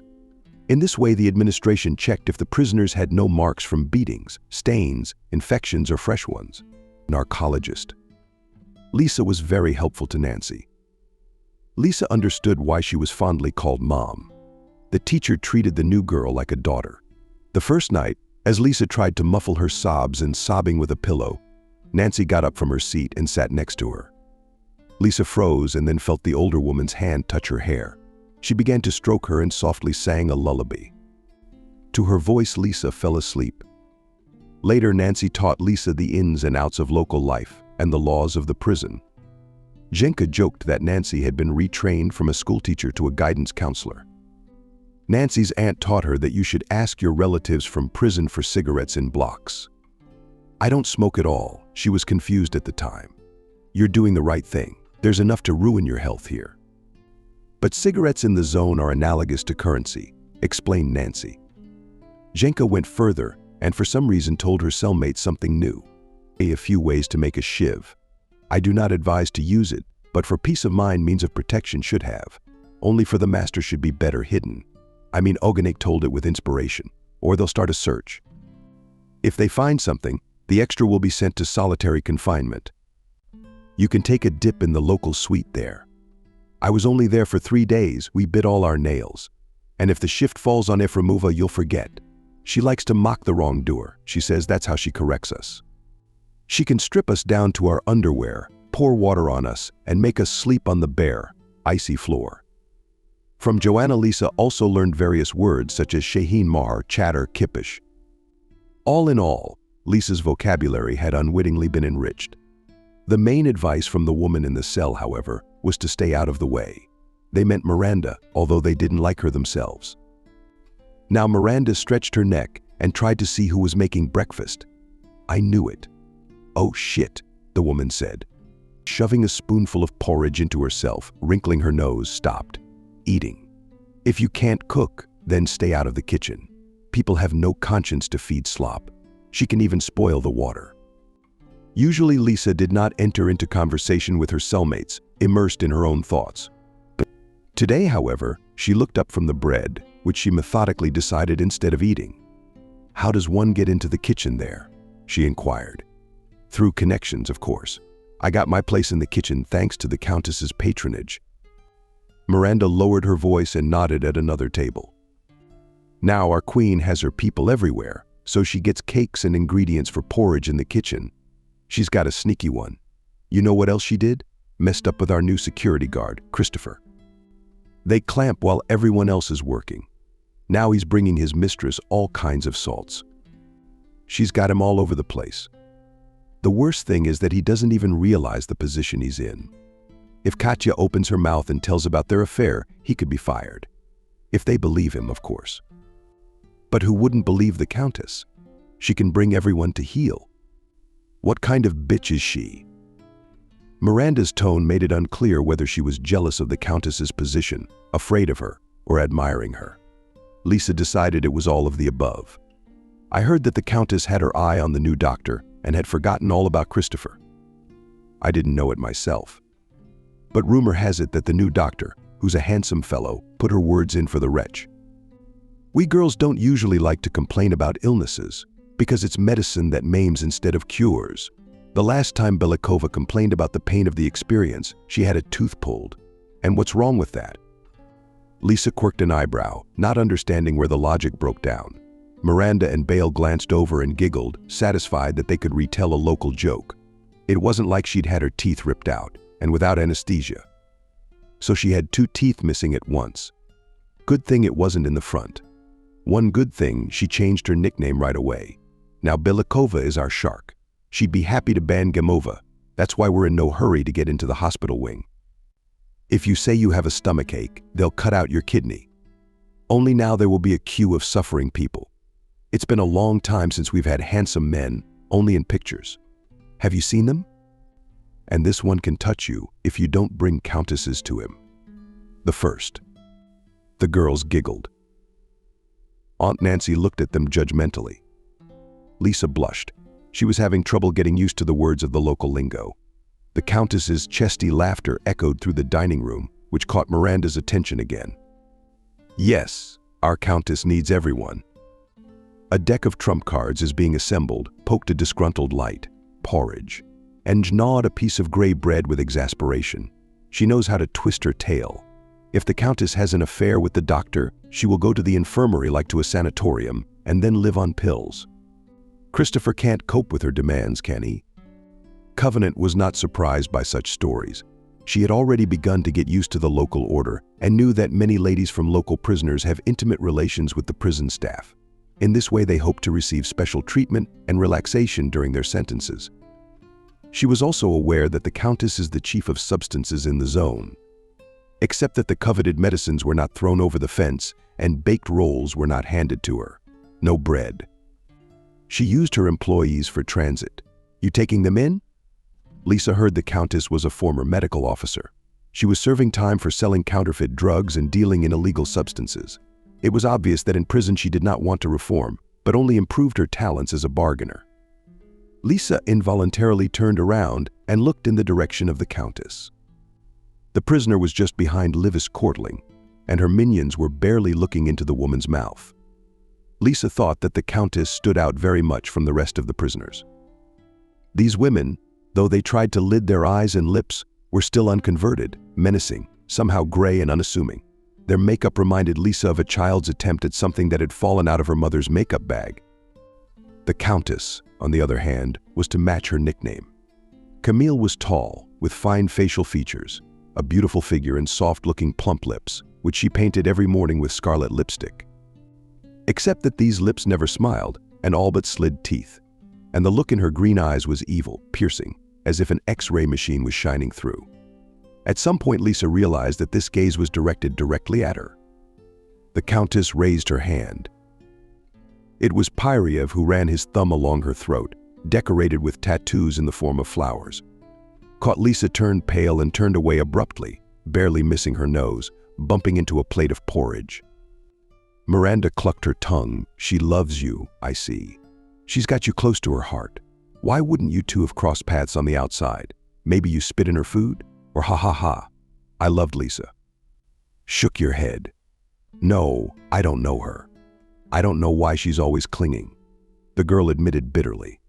The Countess had been giving Lisa a hard time ever since she arrived at the prison. She bullied, teased the prisoner, forced her to exhaust herself at work in the sewing shop, working above the norm. She also demanded money from Lisa for amenities for her own cell, citing that the inmates are wealthy parents who own a chain of restaurants. Lisa advised these Nancy did not argue with the Countess, even shared the contents of her gear with her a couple of times with cosmetics, cigarettes, and provisions. Lisa hoped that the Count, having failed to fight back, would back off. Then Lisa couldn't stand one incident. It happened a week ago. The Countess, having learned that Lisa was a singer, ordered her to be dragged to her cell by her lackeys. There, the Countess, sitting businesslike on a thin, throne-like chair, ordered Lisa to climb on a stool and sing songs for her and her guests. Lisa refused to fulfill the role of court jester. She did not give in even when Shmeleva, the Countess's right hand, painfully grabbed her by the hair and repeated the order. The Countess considered Lisa's stubbornness to be a spit in the face, so she set out to spoil Lewin's life. She began by doing just that, and she ran over a woman. When Lisa was dragged into the cell that night and thrown to the floor, Nancy Soap's teacher came to her. Cleaned her up, shook her head, and asked, couldn't Lisa just sing? Lisa remained silent. She hates Vanessa because she saw a competitor in her. Christina willingly shared her thoughts, insisting the flash drive to her neighbor. Lisa, you're a beauty. Christopher can't take his eyes off her. In fact, all the men around here look at her when she walks by. Even her grandfather, even though he hasn't had a hard-on in years. Then there's Lisa, the rich actress who was in the papers. Of course she's jealous. What do you say, Lisa? Lou and Miranda winked merrily. It's on the Countess's, boys. I'm not interested in men. Lisa hastily blurted out, but remembering the rumors about women's colonies, fearfully added women too. I've just been burned twice by relationships, and I don't intend to have any more. Lisa wasn't lying about her determination. Her first love had broken the girl's heart with a whimper. Her second love, in which she was just looking for an opportunity to forget herself, had sent the prisoner to jail. They announced the end of breakfast and allowed them to go out for a walk in honor of the day off. Lisa was just waiting for this opportunity to take a breath of air and look at the sun. She wanted to get up, but a hand came down on her shoulders, forcing her to sit down abruptly. Stove, mole. Why haven't you eaten? The Countess's hushed voice stitched, making Lisa covered in goosebumps. Not to the taste of our exquisite dishes. I'm not hungry, whispered Lisa, trying not to look into the face of her mother, whom she sincerely feared. Maybe you don't like the way my friends cook? Katia insisted. You're used to foie gras and champagne for breakfast. Star Miranda, leave the girl alone. Nancy spoke up. There's nothing to share. The teacher was one of the few people the Countess had any respect for. whether because of her age or because the teacher reminded the prisoner of her mother. However, now the woman did not want to back down either. "I'm just worried Aunt Nancy has relaxed." "Count. She has become pale, thin, does not eat at all. And now the bowl of porridge is full. Not a spoonful has our princess sat down." Lisa, throwing back her head, looked into the woman's green eyes. Suddenly to herself, Lisa felt anger rising through her.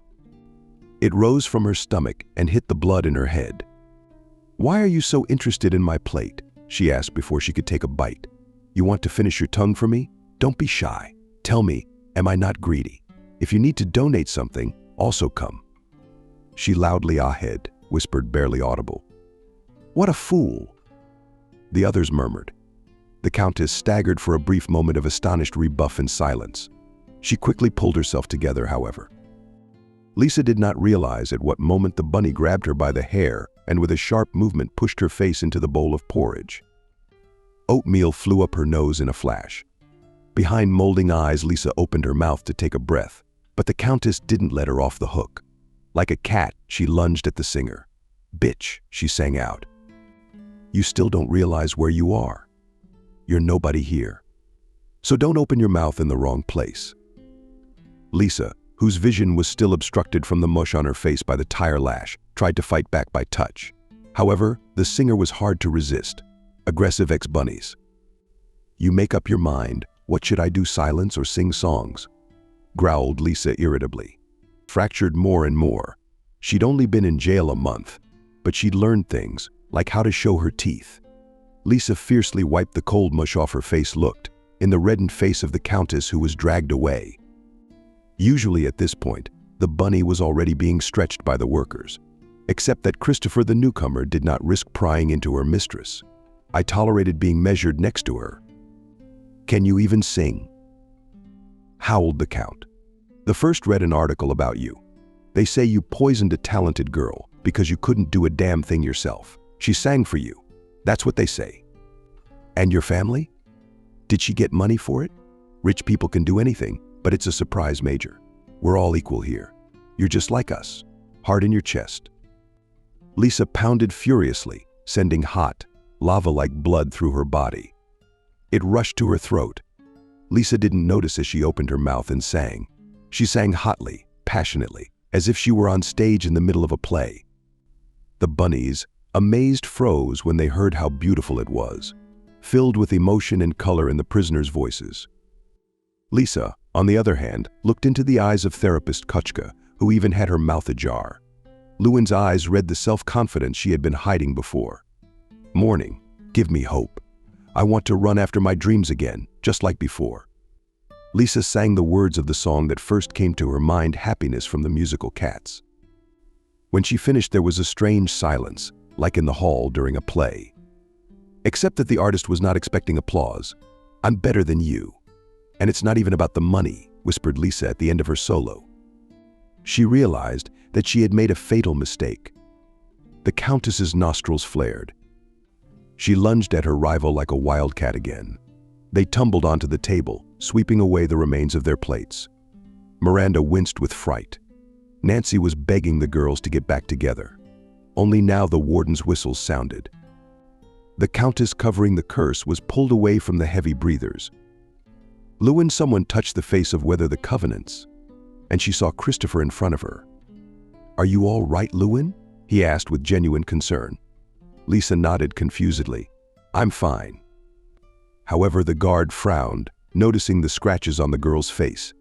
They counted and answered. "I'll take you to the infirmary," he said, helping her up and holding her elbow. "Stop." The car rumbled, the harshest of the wardens down. "Ifremuva.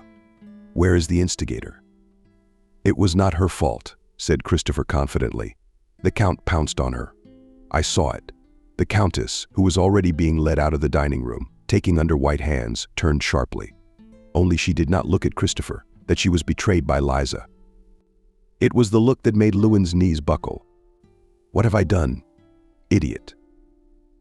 The woman thought fearfully. At the hospital, Lisa followed the man on automatic. She didn't understand why he was being so kind, but she sensed that the guard's attentions would still bode trouble for her. When Lewin was brought to the medical wing, she was still in shock. Lisa had never been in a fight in her life, though more than a few bruises and abrasions. She was afraid of what she would answer for her stroppiness. "Sit here, Lewin. The doctor will be here in a moment," the guard said and touched Lisa's shoulder one last time. She tried not to twitch at his touch, though she was sure the man had held his hand too long. As Christopher walked out, Lisa heard his voice in the hallway. "Brought you a patient." "You should be careful there. She has a pretty face, you can't spoil it. We don't have many of those around here. And she sings like she gives me goosebumps," he said, whistling as he walked away. Lisa felt sick. Of course, all singers dream of recognition, but she didn't want that kind of attention. She lowered her face, hiding it behind her hair, which her adversary had sung to properly ruffle and whip into a crow's nest. She heard the doctor enter the office, then froze. A few more cautious steps in her direction, and then a short, like a heartbeat, Lisa. Barely did the woman hear the doctor's voice as her heart did, a somersault jumping up into her throat. She threw her head back, deciding that the rumor had played tricks on her. But then her eyesight was also in cahoots with him, failing her. For in front of her stood most definitely the man she had abandoned before her wedding. "What are you doing here?" she murmured, looking at the man with horror. Then, as if remembering that she had a prosecutor's mess in her tangled hair and was wearing a prison uniform, she turned away abruptly. Blushing thickly, Lisa clenched her teeth, ashamed of her position and appearance. "Amazing Lisa," she thought bitterly. "Have you found a way to surprise your first love?" Stephen looked beautiful, as handsome and statuesque as ever. It was not for nothing that the prisoners were as excited as if a fox had been let into the henhouse. It made Lisa feel even worse. "What happened?" asked the man. He came closer and leaned over to look at the patient. Of course, Lisa was going to go out of pride, but she couldn't. She was tired. And did she have the right to disobey the doctor? Stephen began to treat the wounds. His movements were gentle and careful. The man worked in silence. Lisa did not know where to look and finally looked at his face. "What are you doing here?" she asked, unable to stand the silence. "You used to work at the family clinic." Stephen looked briefly into her eyes. "I think your answer to that question would be much more interesting than mine," the doctor said reasonably. "How did you get here, Lisa?" Lisa shouted, "Didn't you read the papers?" "I poisoned my rival." Her husband's mistress, Lisa involuntarily snarled. Stephen, however, surprised her with a new question. "If I wanted to talk to journalists, I wouldn't be here, Lisa," he said. "What really happened?" Lisa looked at him with astonishment, but still with force. "Language." "You won't believe me," the prisoner said bitterly. No one did. Stephen's hand froze. Then he threw away the vodka, flushed with blood. "Why are you like this?" Again he tried to make a dialogue. "Him." "For the pretty eyes," Lisa mumbled, not knowing what to say. Unexpectedly, Stephen smiled at her. "Then the occasion was a good one," the doctor remarked, sticking a band-aid on the patient's cheekbones. Lisa's heart clenched, then fluttered with a caught bird. She stared into her ex-fiancé's face, unwilling to look away. Stephen froze as well.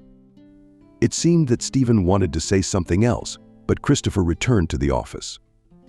He looked at both of them and said grudgingly, "That's enough, prisoner. It's time to go to the cell."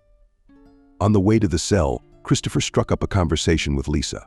Although the woman was more silent, he hinted that he could make her life in prison easier. The man seemed to believe in himself when he contacted the Countess. Lisa, however, was not listening to him. Stephen's face stood before her eyes.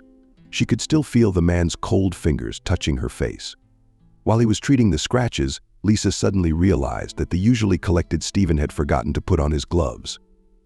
Whether from confusion or excitement, the thought made the warm woman furtively smile.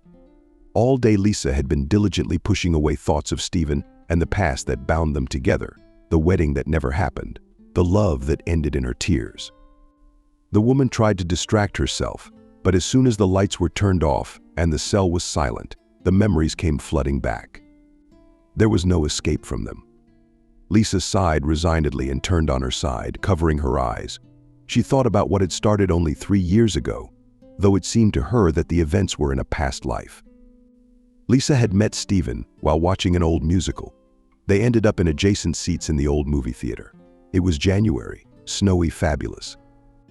During these days of the New Year's holidays, the Dawn movie theater was hosting an old movie marathon.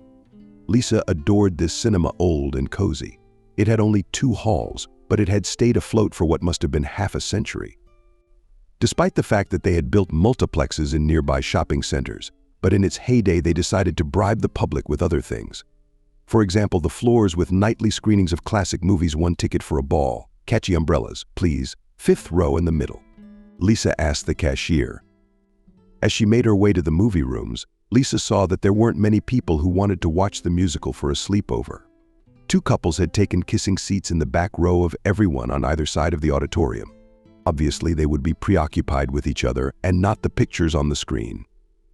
A company of 4 girls and giggled softly. Elsewhere in the hall, Lisa had taken her place in the center and intended to be busy watching trailers and eating popcorn. However, as soon as the hall fell into a pleasant darkness, someone sat down next to her. Lisa, of course. Vita glanced at the person who had few empty seats. She didn't take a handful of air corn to her mouth because she was dumbfounded.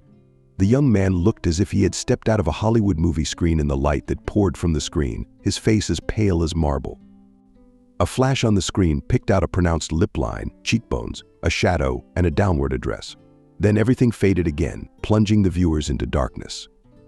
However, Lisa could no longer take her eyes off her neighbor, and the man who had so unceremoniously violated her personal space was Stephen. Soon he would become her boyfriend, then her fiancé, and then he would break her heart into shards. But at this moment, the girl didn't know the future, she only saw his profile. Suddenly, Stephen turned to face her and looked directly into her eyes, smiling openly as if they were longtime friends. The screen there noticed he jabbed a finger toward the screen where the trailers were spinning. Or I'm more interesting. Lisa blinked, startled, and twitched, turning sharply, scattering sweet ship popcorn all over the floor of the movie theater. A wormy, reddened neck. The girl squinted at the stranger, who looked extremely pleased. It was just interesting to see a person who in a huge empty hall decided to find a neighbor. Why did you sit here? Out of embarrassment, Lisa immediately went on the offense. Because 2 lonely people shouldn't sit in different corners of the theater, especially when they're watching an old musical. It's not healthy. I'm telling you as a doctor, he responded, not the least bit embarrassed at the stranger. What makes you think I'm single? Maybe I'm waiting for a boyfriend. Lisa was indignant, blushing. Stefanova looked into her eyes again. A slight, charming smile was on his lips. If he lets such a charming girl wait for him, what kind of guy is he? He raised an eyebrow. Lisa tried to sneer some more. However, she soon gave up. The onslaught of the guy's insolent charm and his imperturbability. Soon the young people were already discussing the movie, joking and eating popcorn, losing it from their buckets. A friend of a friend, apparently, and he assured that the best thing is to eat 2 kinds at the same time, a combination of sweet and salty. It's a perfect pairing, he remarked, stealing his neighbor handfuls of ship's snacks. So not only are you a doctor, but you're also a foodie. Lisa, why didn't you buy both flavors then? I was hoping to meet the sweet popcorn man, and I wasn't wrong. He winked at Lisa, causing her to flush again. Maybe it was fate when their fingers made contact on the popcorn bucket. The girl felt a flock of butterflies circling in her stomach, tickling her ribs with their thin wings. She didn't think she'd ever felt it before. After the movie, the young people walked the city streets, drinking cocoa, until dawn painted the high-rise buildings in shades of orange and pink. Lisa thought that it had been a long time since she had laughed for so long that even her stomach ached and tears ran to her eyes every now and then. Stephen was incredibly easy for her to be with. She felt as if she could talk to him about anything, as if he were a random fellow traveler on a train she would never see again. She did not realize at what point she had time to tell the guy that she dreamed of playing a major role in the musical Chicago. And when she told him that her birth father had died in a car accident and her mom had married her best friend, which became her stepfather, Stephen was also candid. He turned out to be a young, aspiring doctor. He told Lisa that the idea of becoming a doctor came from his parents, whom he respected immensely and did not want to disappoint. Stephen also had a younger sister, Molly, whom everyone called Molly for some reason. Lisa did not understand why this beautiful, sweet girl took the name of the famous demon from the myths. However, she soon realized that such a name is just right. Fits the twosome and the girl. Lisa was enchanted by Stephen at first sight. In love. From the second date, she introduced her boyfriend to her mother and stepfather. A month into the relationship, her parents accepted the potential son-in-law as their own son. And Lisa's younger brother, Jenka, adored Stephen. Of course, when Stephen, after a year of relationship, got down on one knee and proposed marriage, Lisa Summer did not think over the answer. A confident, full of happiness, yes came off her lips. She hugged her fiancé without noticing the change in his gaze. And so the big day had come. Lisa and Stephen were to be married. The guests were already wandering around the country mansion, rented for the whole weekend. The registry clerk stood at the arch and discussed the nuances of the ceremony with the organizer. Yes, it was here, by the silvery lake, stroked by white-pink lilies floating in the water. Lisa and Stephen decided to marry and take a vow of love and fidelity. Lisa, picking up her skirt, ran down the hall. She had a sly smile on her lips. She had escaped from the supervision of her bridesmaids and mother. She kept her course for the room reserved for the groom to steal a kiss from him before the ceremony began. Lisa didn't believe in omens, so the thought of the groom seeing her before the wedding in the bride's white dress didn't scare her. She really wanted to see her lover and future husband. Except that barely the girl, having enlisted, ran to the right door, behind which the future husband was hiding. She was forced to feel the influence of omens. The bride's slender fingers touched the round knob, but she did not turn it at once. The bride froze as she heard the argument outside the door. "You have no right to give up," the girl said. "Stephen, you must see it through." "Isn't that what you're a naive fool for?" "Don't say that about Lisa," asked Stephen. "What, Stephen, have you forgotten who she is? You've forgotten who she is? You've forgotten who's really always been on your side. You have to tell her the truth. Leave her at the altar, make her suffer for yourself, for your mother's memory." "Have you forgotten?" "Of course not. I just can't, Molly, you can't." "Then I will. Let's see if she'll be just as in love with you if she finds out the whole truth about us without giving herself credit." Lisa yanked open the door, swinging it open. Behind her she saw Stephen and Molly. The brother held his sister by the arm, hovering over her.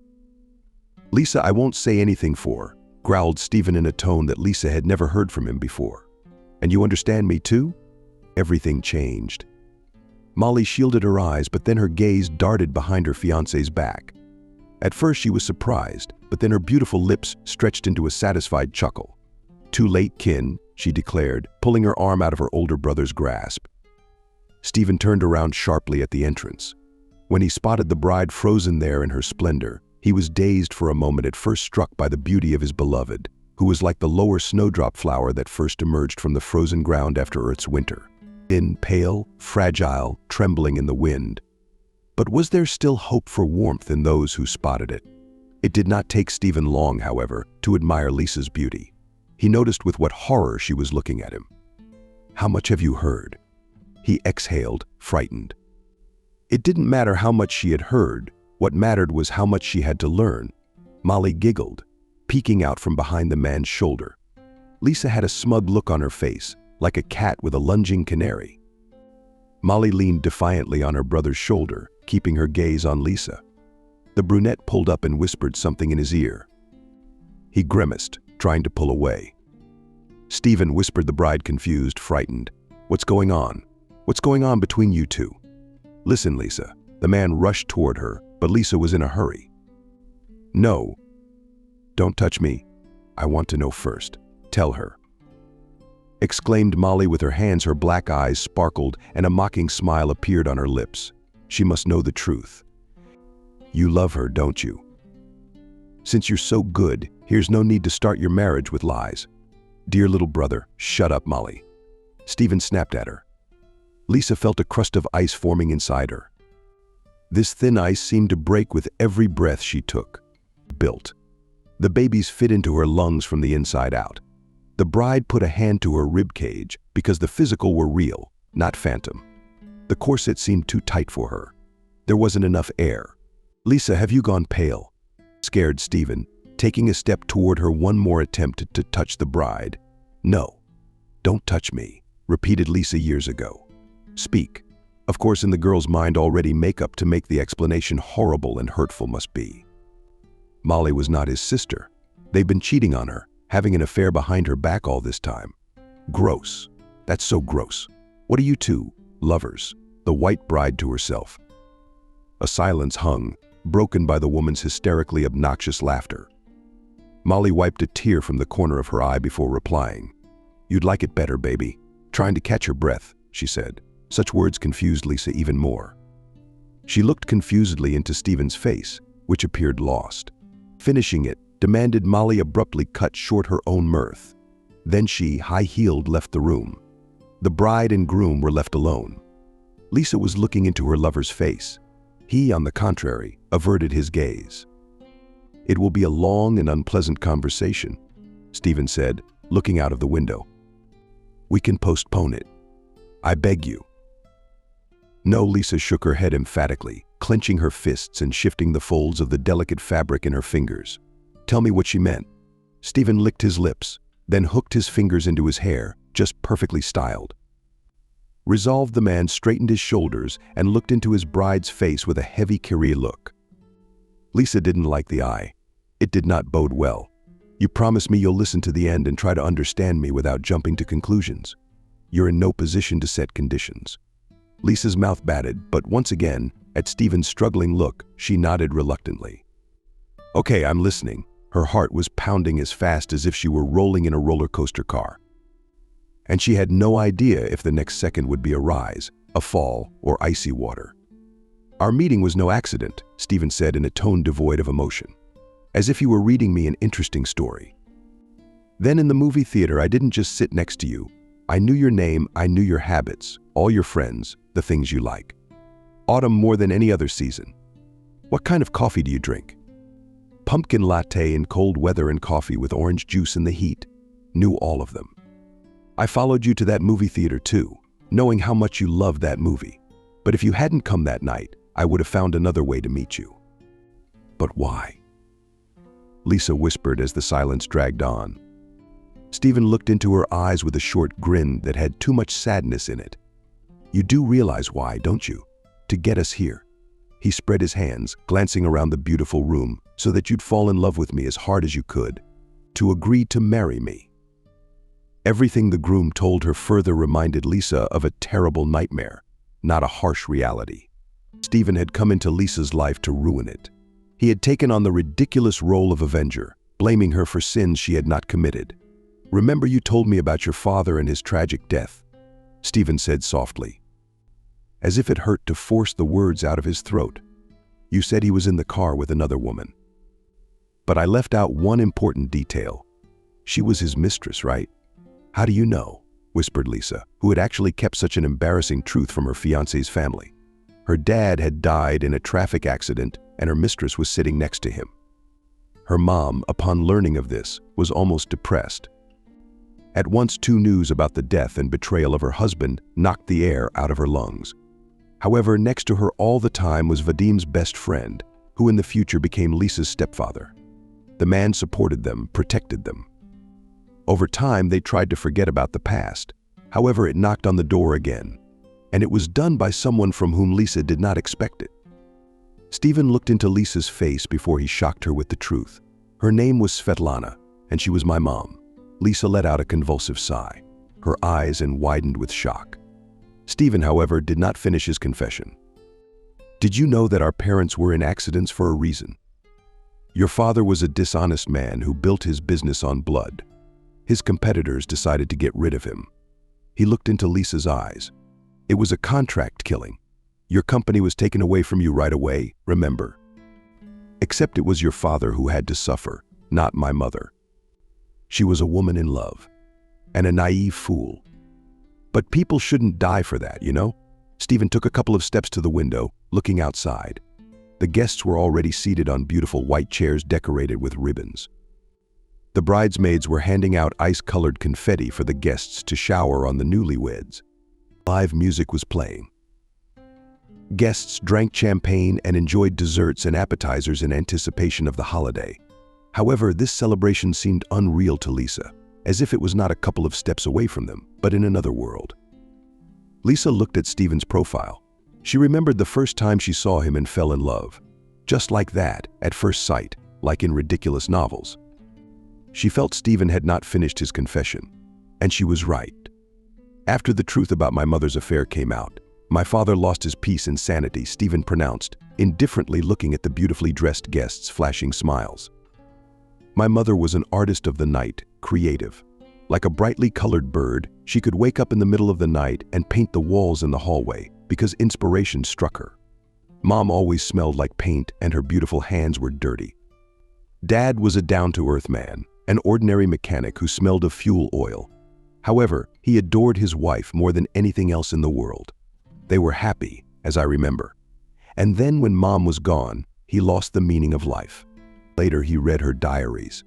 She wrote about her lover and how he wouldn't let her leave. Your father threatened her, you know. Stephen rubbed his lips and continued. Dad was angry and heartbroken. He started drinking his anger and he took his pain out on me. You know, I'm a lot like Dad. The only thing I got from my mother was my eyes. But he wouldn't see it that way.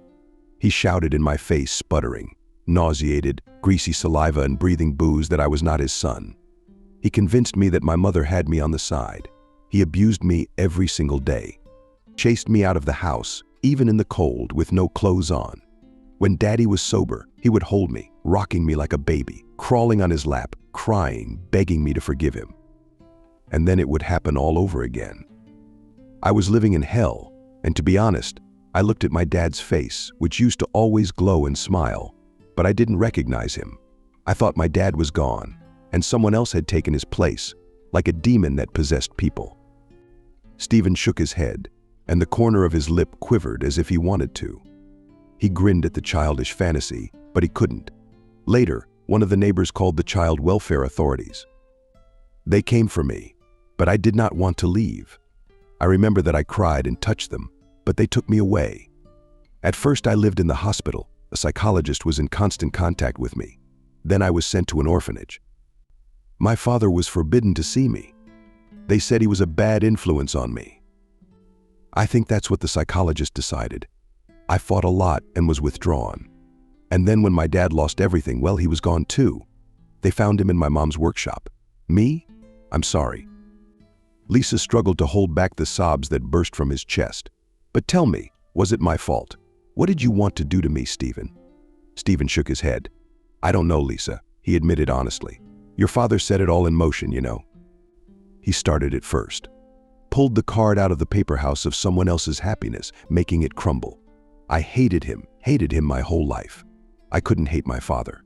Molly him my mother. She shouldn't have died. I couldn't take revenge on your father, but I could on his daughter. Lisa closed her eyes for a moment, trying to comprehend what she was hearing. Stephen continued in a tone devoid of color.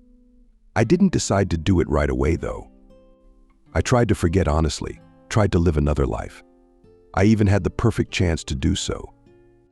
I was adopted by the Plotnikov family. Their adult children are rarely taken home. I didn't expect such a miracle, but I was lucky enough to end up in a hospital. John came there on business. I don't know why he liked me, but the doctor's heart went out to me. He and Adriana adopted me. They couldn't have children, but when I ended up in their home, Adriana found out she was pregnant. I remember when they told me they were expecting a baby, I went to the nursery and started packing. When John and Adriana came in, they were genuinely surprised, asking where I was going. I replied that they didn't need someone else's baby now that they were expecting their own. And then she cried and started hugging me. You know, they're great parents. However, I never got to call them mom and dad. I didn't want to betray my own parents. He rubbed his forehead as if hoping to smooth out the wrinkles. I began to live a fake, puppet life, as if I were playing someone else's role, Stephen confessed, remembering his past. In general, I was just trying to repay the family that had taken me in, to justify their trust, so I was the perfect big brother to Molly. For Adriana and John, I tried to be a model son, became captain of the soccer team, graduated high school with a gold medal, then enrolled in medical school to work at John's clinic. But you and your family never left my mind. I couldn't find happiness in anything, you know. Yet I honestly tried to forget about it, to put you all out of my mind, until I went to one damn concert. Lisa looked into her fiancé's face, met his gaze. He was devastated, doomed. I saw you on stage. You were performing at a student celebration, singing songs from Romeo and Juliet, standing in a black dress. Its shiny fabric glowed like the scales of a fish in the spotlight. I recognized you immediately because I've followed your family's life at times. From that moment on, something inside me snapped, broke. I started thinking about you all the time. Stephen exhaled hotly. I started looking for information about you. That's when I found out you were studying to be a singer. Found out that your mother was happily in her second marriage, that you had a younger brother.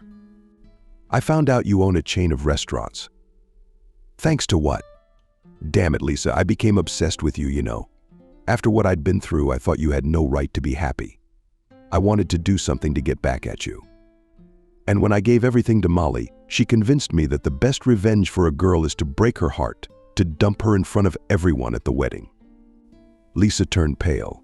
Realizing what awaited her, she felt sick and dizzy, so she abruptly rested her hand against the wall. Stephen, shifting in his face, rushed to his bride's aid. Lisa, are you okay? Are you kidding me? She shrieked. Ari, how can I be okay after what I've heard? You lied to me, you always have. Then Molly's face appeared before Lisa's eyes, smirking. So you're step-siblings then? Lisa asked, feeling like a fool. If she was interested in such questions after such revelations, she wasn't looking at you like a brother, Stephen. The man was embarrassed. There's nothing between us. She's my sister, nothing more. He denied Lisa's conjecture. I wasn't going to bring Molly into this, but she and I have been close since she was born, so there are no secrets. She was helping me. Molly loves too much. Intrigue and romance. I told her today that things have changed. I can't do that to you. Only Molly was hit by a car, a spoiled girl. She didn't accept that outcome. That's what you saw. I can't believe it, whispered Lisa, fighting the incoming nausea. Blood pounded in her head. Her pulse pounded in her temples. You may not believe me, but now looking back, I began to realize why I was obsessed with you. You blinded me when you stood on stage. You made my head spin. I fell in love with you, Lisa, I swear. Stephen passionately confessed his feelings. I fell in love at first sight, but I knew I had no right to feel that way about the daughter of my worst enemy. I began to hate myself for my weakness, to despise myself. I thought I was weak, so I decided to prove that I was stronger than such emotions. I thought I was doing the right thing, that I'd feel better if I made you just as miserable. Then everything would be fair. Well, whispered Lisa, struggling to manage the dizziness and stand up straight. You've done it. Bravo. Did you make it? Stephen. A look of despair appeared on the groom's face. You promised to listen to me to the end. He exclaimed. Everything had changed. Lisa, I really did love you with all my heart. Only Lisa didn't believe him anymore. She shook her head, taking her heart from the so sweet and desirable words of the man she had come to love. It turns out I don't know you. Stephen, if our first meeting was a carefully planned performance, how much truth was there in your words, your promises, our relationship? No, the man I fell in love with, he would never do that. She turned away, wanting to leave this room as quickly as possible, to get that idiotic dress off. Stephen, however, rushed toward the bride and grabbed her arm, yanking her toward him. Lisa had unable to steady herself on her thin heels. Her back hit the groom's chest, and he immediately hugged her tightly from his soft arm, as if he'd walked into a trap. No, please, I beg you, give me a chance. Yes, it all started with a lie. If it hadn't, I would have met you in a different way, Lisa. I love you. Do you hear me? I love you. Lisa's heart clenched. Stephen's hands trembled. Lisa didn't want to show him her tears. Now, however, she couldn't stand it. Hot, large drops slid down her cheeks, smearing her mascara and blush. She remembered when the makeup artist had conjured up Lisa's face this morning like a fairy godmother. She'd remarked that a bride's makeup had to be durable to withstand many tears of happiness. Obviously, with tears. Grief, disappointment. The makeup was impossible to fight. Let go, horse, uttered the girl with a clap of her hands. The men only squeezed harder against her chest with their backs. Lisa could feel Stephen's heart beating hard, as if it were ready to jump out, to burst through his chest. How she wanted to believe him, but she couldn't. Let go. She yelled with a shriek, coming forward. She managed to break free of the groom's grip, but the bride got tangled in the hem of her dress, falling to the floor. Stephen rushed to her, but Lisa, already openly sobbing, screamed in his face, "Stop, don't touch me, go away. I don't want to see you ever again. It's over, do you hear me? It's over." Stephen leaned toward her, opened his mouth and said, "Wake up." The warder yelled without hitting the cell door, "Wake up and you'll be tucked in." Lisa opened her eyes abruptly, popping up on the bed. Nancy looked at her in surprise and, seeing that arrogant, tear-wet face, shook her head regretfully. Lisa hastily wiped away her tears, muttered and guiltily, "I had a bad dream." The teacher did not comment on it. Lisa got up from her seat to start a new day, as gray as all the previous ones. At breakfast, she noticed the inmates squinting at her and whispering. She understood why this was happening. The Countess was not at breakfast, and Lisa turned to Miranda softly. "What about the Count?" Miranda, having almost entirely stuffed a boiled egg into her mouth, waved her hand, inhaling while she and Efrimov were sent to the isolation ward for fighting. "Christopher stood up for you." Voices, apparently, "Put the catcher," grumbled, and she with a stuffed mouth. "What happens when the Count comes out? I don't know. Pray, prepare your shiv, as I taught you." Lisa turned pale and pushed the buckwheat porridge away with trembling hands. However, this time Nancy moved the plate back. She looked at Lisa sternly. "What a mess. Eat, come on." She was right about one thing. Your skin and bones left to gain strength. They'll come in handy. Another week, which the Count spent in solitary confinement, passed quietly. Lisa kept hoping to see Stephen again, but the doctor never showed up. When Miranda came out, Lisa thought that she would immediately attack her. However, the Count now avoided fighting in public. Another week passed, which seemed to be the calm before the storm. One Saturday before the fight, Aunt Nancy approached Lisa with a request. "Blue, we can swap with the schoolboys for the night." Lisa was surprised and shrugged her shoulders. "Why not? Only why would you want to?"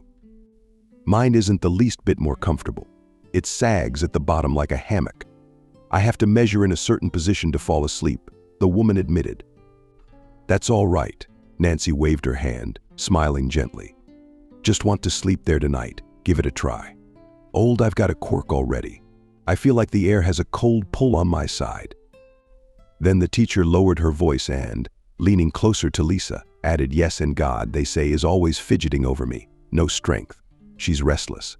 Squeaks and squeaks. Maybe you can handle her a little easier." Lisa didn't argue. She was in a wonderful mood. Today was bath day. The water was almost hot. Lisa could relax and wash away her fatigue. Oh, and they said there would be a doctor's checkup tomorrow. Lewin couldn't wait to meet Stephen. She felt ridiculous, but she'd even borrowed some lip gloss and mascara from Ogniak, intending to put on makeup before her visit to the infirmary. Katya didn't touch her, which was a relief. The only problem was Christopher wouldn't let her go. Lisa, getting ready for bed, brushed her long blonde curls and hummed a song. Nancy looked at her and suggested, "You could have your hair braided. I haven't done it in a long time." Lisa smiled broadly, "Sure." She sat down on the floor next to the bed. "Aunt Nancy." The older woman's hands began to pull the strands, weaving them together. Lisa covered her eyes in pleasure. Nancy, on the other hand, suddenly said, "You know, Lisa, I haven't told you why I'm sitting here, and not many people know. Everyone only guesses and scratches their tongues. I've heard all sorts of things about myself from the locals. You want to know the truth?" "Sure." Lisa nodded, surprised by this revelation. "I had a daughter named Wendy. Did you know she looked just like you? Look at her." The woman, holding Lisa's hair with one hand, reached under her pillow and pulled out a photograph. She held it out. Lisa saw a smiling young girl. It seemed to be a student, or even a high school student. Except that Lisa couldn't find any common features between them. Except that her hair was the same long, blonde color. "Beautiful," Lisa smiled. The girl's mother smiled softly, too. The picture was mint-salted. It was obvious that the photo was often held in their hands. "No longer is she my Galushka," Nancy quietly confessed. Though Lisa already understood what the woman was getting at. Hearing the pain in her words was hard. And knowing that the cute little girl from the photo was no longer living was hard, too. "I'm sorry," Lisa said, gently tucking the picture back in its place. "Children shouldn't have to leave us." Nancy sighed heavily and nodded. Wendy wanted to be an elementary school teacher. Did she like children? She was like me. I used to take her to school with me a lot. She used to sit in the back because her husband was away on business. So she liked it, Nancy told me as she styled Lisa's hair. She got into the institute on a budget. When they went to celebrate, they got her drunk. Drunk exactly I had her myself, a girl simple, honest, naive. A major there abused her. Lisa shuddered involuntarily. Nancy continued, when my daughter came home, I'd already alerted the police, the neighbors. I'd never seen her late before. And then she didn't even call. My heart was troubled, even though the police said that the student had been out on a bender. Then the woman overshadowed Vasha, then came back in the morning. I didn't recognize the Valentine then. Her dress was torn. She came barefoot, her feet chipped by a road stone. Her hair. What did I do to her before I left? I was upset. She looked at me without emotion, didn't cry, even told me everything straight. And you know you had the same eyes when you first came in here? Empty, scary. Nancy let out another long breath. Her voice trembled. It must have been a long time since she'd shared her story with anyone. We tried to bring the major to justice. It was a nightmare. He assured us, and his friends were pushing him, that Vasya had jumped into his arms herself, that she herself had been drinking, that she herself had started the whole thing, so that the money of passion in the institute would make fun of her, mocked her, said that it was her own fault. Aunt Nancy interrupted the story. I've finished with your hair. Lisa turned to face her, touched her hands to her hair, which the woman had poured into something intricate. Thank you, Aunt Nancy, she smiled. The woman sat down for a moment, seeing Lisa's face, which was now no longer hidden by her long hair. She touched her cheek with tenderness as well. Her fingers trembled. Do you really look like her? But you're stronger. You'll get through this. No matter how much you're hurt, don't give up on the blue, she said emphatically. Then her gaze abruptly faded, lost its luster. My daughter couldn't handle the pressure.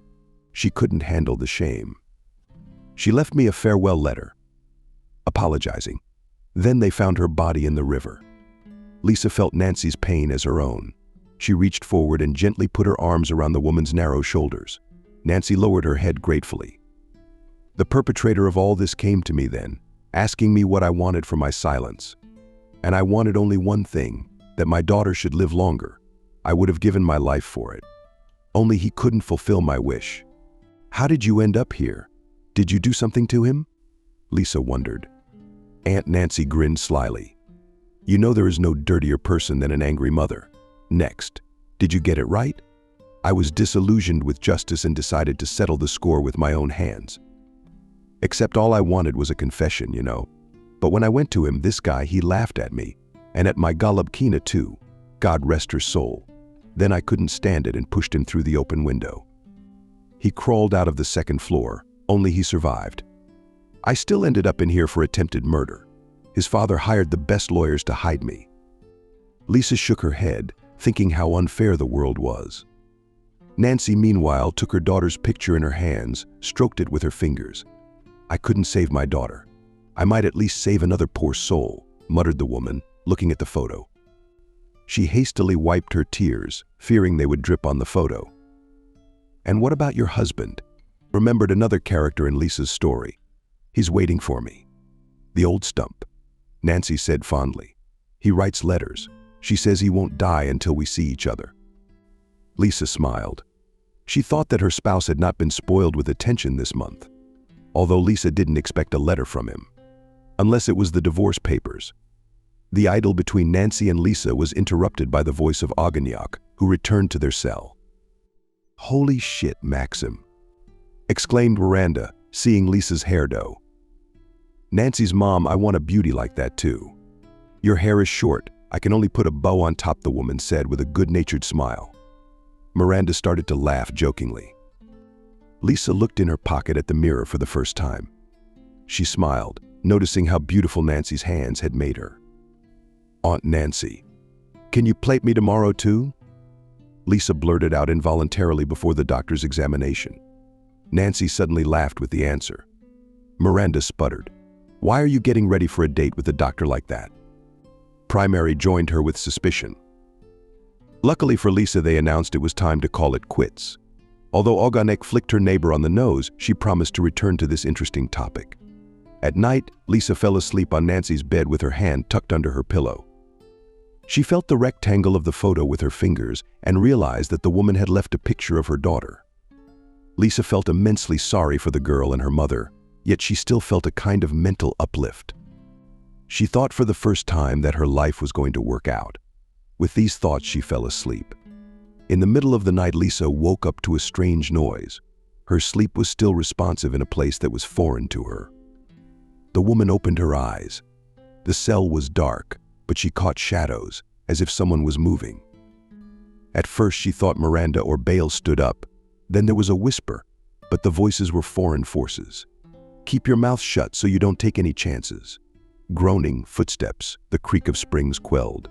A groan of pain, another. All this Lisa at first took as part of a dream, stubbornly unwilling to wake up.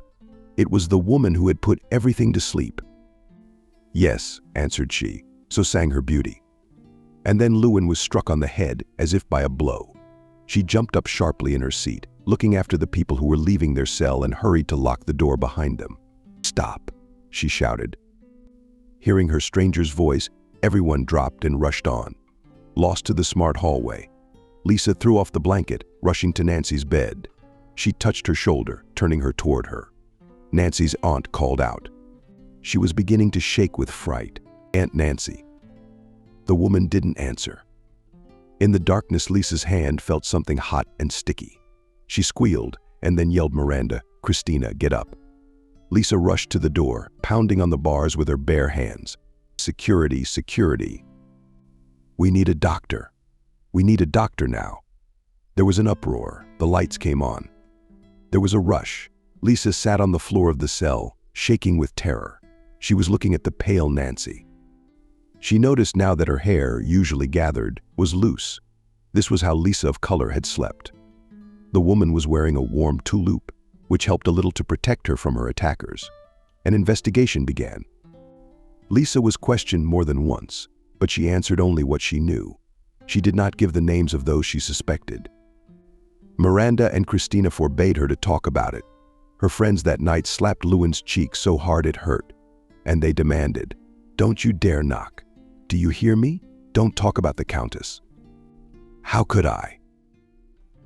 Lisa argued, clenching her shaking hands into a fist.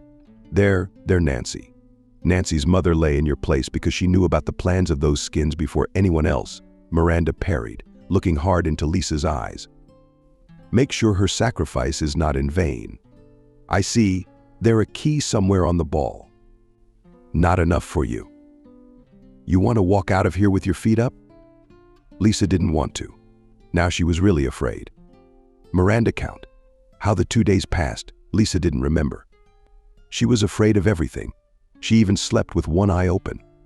Miranda and Bale had taken pity on her and started to be on duty in her cell so she could get some sleep. Lisa didn't understand why they were so kind, but she was grateful. On the third day, during a walk, Lisa was approached by the man she had dreamed of seeing. Stephen walked briskly across the site and nodded to Lisa. "Lewin, come with me. All the tests were taken on Sunday." "Did you testify?" "No, lazy. I have to close my charts," said the doctor in a deliberately businesslike tone. Under the stares of strangers, he led Lisa into the building. "Would you have sent someone else?" she said reproachfully. "My life is not easy enough as it is. And when you're seen with you, I'm a mess." "Is Nancy awake?" Stephen interrupted her. "Thought you'd want to see her." She asked and caught you. She nodded, averting her gaze. They hurried to the medical wing. There the woman rushed to the bed on which a pale Nancy lay. Lisa took her hand, pressed that one to her lips. "How are you?" "I'm fine. We were lucky with the doctor. He's got the best hands. I don't know how he got here." Nancy looked at Stephen with a bright smile. He, coughing tactfully, said, "I'll leave you to it." Lisa asked the patient, "Why did you do that?" "They came to see me," she said bitterly. "That's why I decided to do it. I heard them discussing their outing. They wouldn't just leave me alone. I know they will now. But we should have asked the guards for help." Nancy smiled. "Do you still believe in their help?" The older woman said bitterly, "You are a bright soul, Lisa." A lump appeared in Lisa's throat. She squeezed the woman's hand tighter. "Didn't I tell you how I came to be here?" she whispered. "Would you like to hear my version, not the one in the papers?" Nancy nodded. "You don't have to, but I want to," insisted Lisa and licked her lips. "Trying to get my thoughts together so you can understand me. I'll start from afar. I was once madly in love. This man was my first true love. However, his feelings turned out to be. Then my heart was broken. The pain of it was so intense that I made the huge mistake of rushing into the arms of the first person who opened his arms for me, comforting me. I don't know if I wanted revenge on my ex-fiancé or to save myself, but I did what I did." Nancy weakly squeezed Nancy's fingers as if comforting. Lisa continued, "Robert was a friend of mine. We'd known each other since we were students at the Art Institute. He became a young and successful director, directing plays, operas, musicals. And I was a singer, but I dreamed of playing in a musical. Of course, I always saw him as a friend. I didn't like him at all. I guess that's why I paid the price. I thought if my mom could find comfort with her friend, so could I. Like they say, you'll always love him. But I never did." Nancy listened attentively, though Lisa realized that her stories were confusing and incomprehensible. She took a breath, however, and continued more measuredly. "I married Robert right after the wedding went off. It was only a month, and I still remember the strange sensation when I kissed him for the first time. I could feel his lips, his hands, his breath. But at the same time, my soul was silent. Like a lady not eating, my heart wasn't fluttering. There were no butterflies in my stomach. I knew he loved me. I let him. I didn't cheat. I didn't hurt him. But he still only got worse around me," Lisa confessed. "One day I got the lead role in his new musical. The critics predicted it would be a furor. There was also a lot of gossip that I became a prima donna because I was the director's wife. But that wasn't true. I prepared for the performance by giving myself to the stage. I felt like the stage was the only thing I had left. That's when I met Vanessa Alford, a girl who loved my husband much more than I did." In telling her story to Nancy, Lisa herself replayed these events in her head. She remembered Vanessa's face so naive, like a child's huge blue eyes, curved eyelashes, blonde hair the color of wheat, thin arms. She looked like an angel. Vanessa was from an esteemed family. Her parents were hereditary aristocrats. The girl became Lisa's understudy. She would play the lead in a musical if something happened to Lisa. However, Lisa sincerely believed that there was no enmity between them. On that unfortunate day, during the dress rehearsal, Vanessa complained of a sore throat in the dressing room. Lisa offered her tea, which she prepared herself. In such cases, Vanessa drank the drink. Soon the girl was hospitalized, diagnosed with poisoning. Suspicion, of course, fell on Lisa. At first, few people believed it. However, soon the details became clear. It turned out that Vanessa and Robert were lovers. The man, however, was not going to leave his wife for Vanessa. They continued the affair behind her back, staying in the theater longer than the others, locked in the dressing room. Lisa was the only one who didn't notice. She didn't notice her husband at all. Of course, members of the media clung to such a savory news as a tidbit. They began to make conjectures, bringing them one on top of the other. It was said that Vanessa's voice was used by Lisa to make her way on stage. The big news, however, was Vanessa and Robert's affair. They decided that the woman had taken out a stage rival and a rival in love.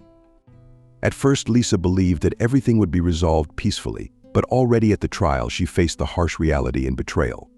"How did poison end up in your injuries?" Vanessa's lawyer, hired by her parents, asked. "I don't. My honor always rests on a shelf in the shared dressing room." "Anyone could have," she muttered confusedly. "Why didn't you have tea yourself that evening?" he added.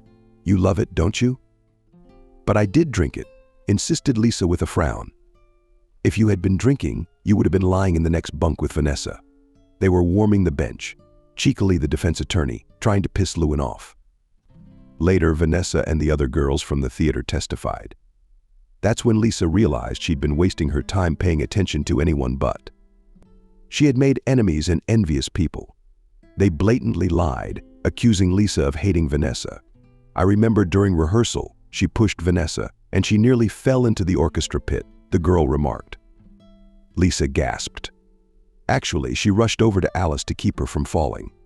The girl tripped during the dance rehearsal and lost her balance. Vanessa asked not to tell anyone about this unfortunate misunderstanding, so that she would not be removed from the role of understudy. Lisa had no idea what kindness would come out of it, and what rumors were floating around the theater.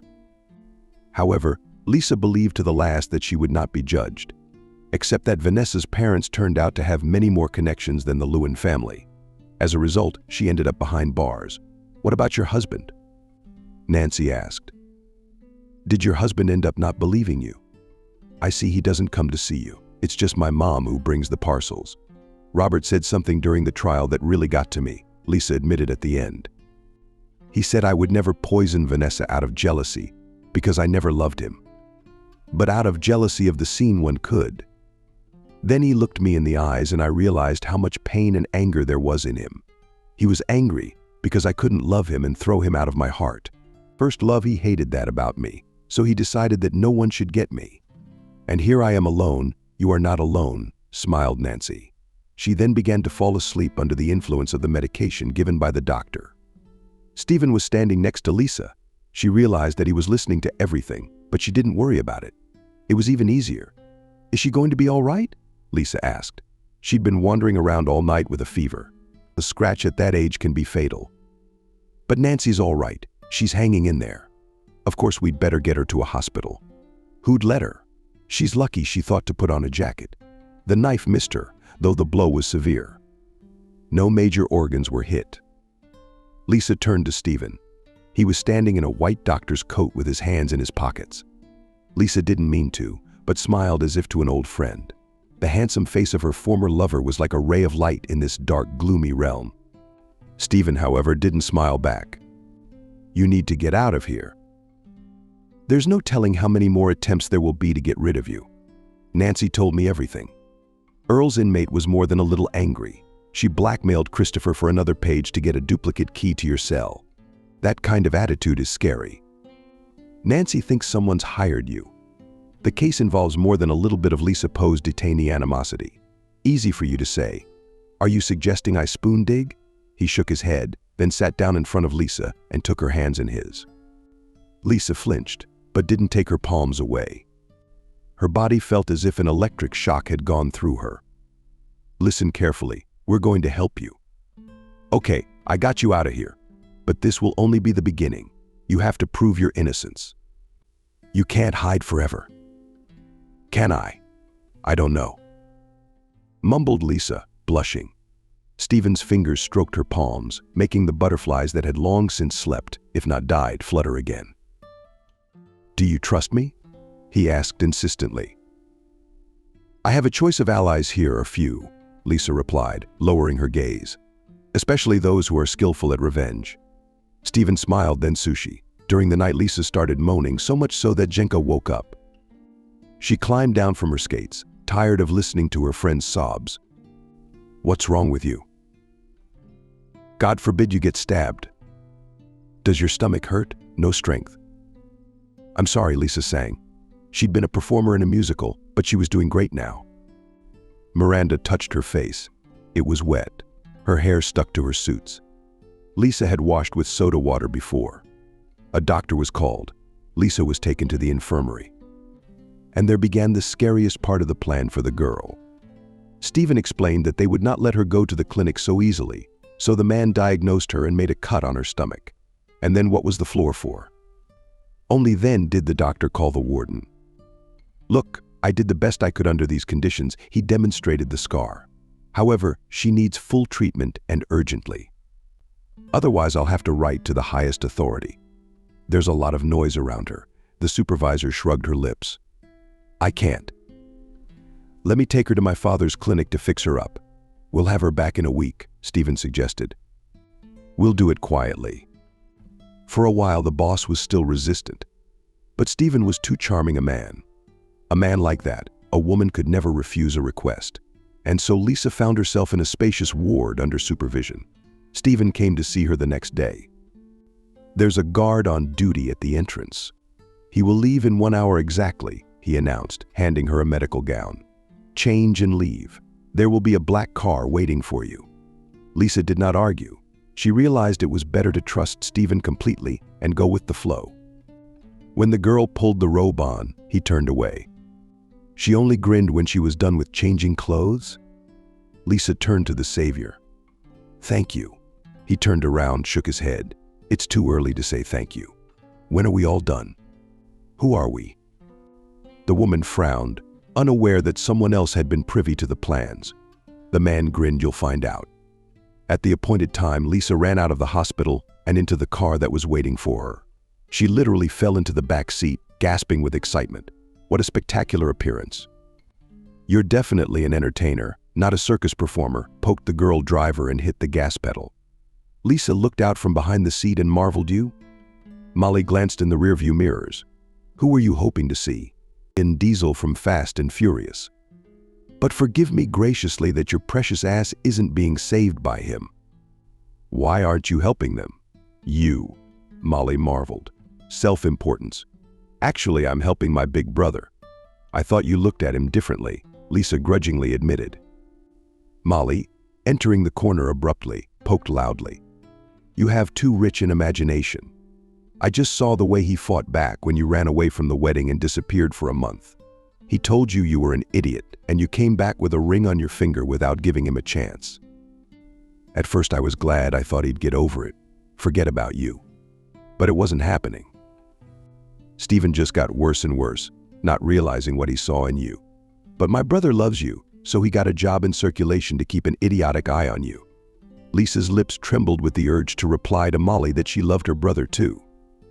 But Lisa clenched her teeth, realizing that Molly wasn't the one who needed to hear those words. "He's gone to jail." "Because of me?" she interjected.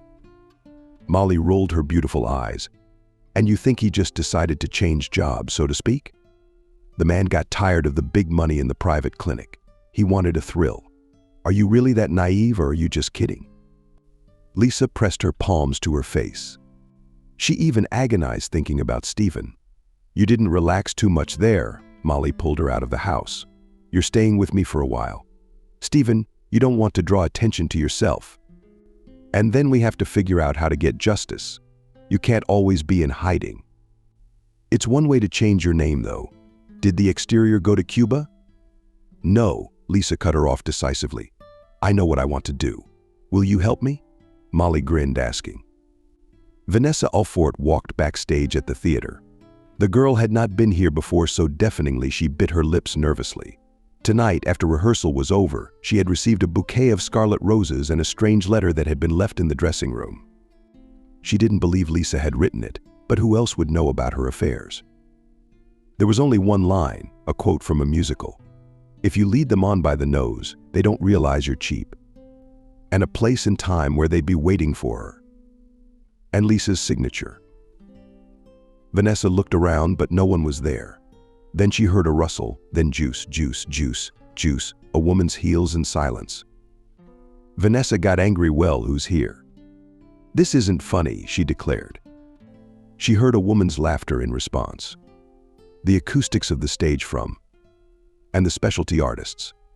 Couldn't hear a word coming from the audience, but they could hear each other perfectly. Vanessa realized that the sender of the letter was somewhere nearby, but it was too dark. "Come here," she sighed at the letter. "What is the meaning of this? Who gave you the right?" A click. A spot of soft light appeared on the stage. Vanessa Glass stepped out there, then took a step back. The letter fell out of her trembling hand. Standing on the stage was Lisa, dressed as the main character in the one whose role Vanessa had taken from her. She smiled haughtily and stared into Vanessa Alfort's face. Shaking. "What are you doing? Why are you here? You're supposed to be in jail. Why do you think the innocent should be behind bars?" Lisa grinned, taking a step forward. The singer moved gracefully, smoothly, as if she were swimming toward the victorious Vanessa. "They let you go," Alfort whispered. "Maybe," Lisa shrugged. "Or maybe I escaped to meet you in person. You know, prison taught me a few things, like how to fight back. Want me to show you? Stay away from me." Waze chased Foxy down the fall. "What do you want?" Lisa shook her head. "Were you shaking like that?" However, at the trial lied, confidently hid her tears in a handkerchief. "You weren't even afraid to drink poison just to get rid of me?" That was a risky move. Then why are you so afraid of me now? Then Lisa stretched his lips in a crazy grin. I get it. Do you understand what I want to do? You feel you don't have much left. I got nothing left to lose. I'm going back behind bars anyway. Only this time for real crimes, not your fairy tale. What?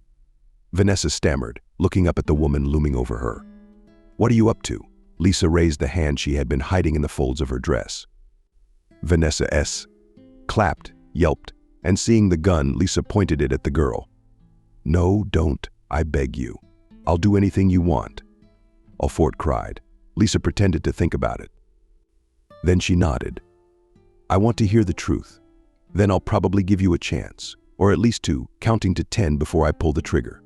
Vanessa, punctuated by wet palms against the stage floor, slid under her elbows, nodded. Okay. She screamed hysterically. I'll tell you everything. Yes, I drank the poison myself. After we had tea, I put it in your warnig. What was I supposed to do? Robert only had eyes for you, and you raised us. I loved him. You had everything I wanted, you know? Everything. A man's main role. Glory, pay attention. And instead of getting the lead by working hard, you decided to push me around. Wouldn't it have been easier to poison me and go to jail? Poked Vanessa angrily. Look down. No, I wanted you to suffer, right, and then disappear. That's why I even paid those idiot newspapermen to be here. Vanessa ahead, realizing she had sold too much. Lisa was also surprised to learn that hating the Countess was the motive. Did you order my death? She asked deafeningly. Do you realize that another person suffered instead of me? A beautiful woman. Her blood is on your hands. Vanessa loudly cried. Clutching her hands into her hair, she shrank into a ball. Lisa became disgusted. She understood that Vanessa was a spoiled, arrogant girl, the favorite of rich parents. She could only think of herself. Lisa took the gun off the safety. Vanessa jumped like a hare when she heard the hunter. That you promised. I lied, Lisa replied dryly and pulled the trigger. Vanessa screamed, but nothing happened.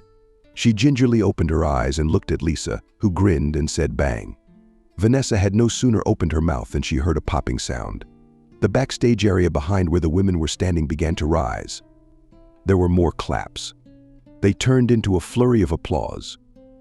Vanessa was startled to see that there were many spectators to their conversation. Even Robert was among them. It turned out that the man had believed the naive girl Vanessa too, but now he had learned the truth.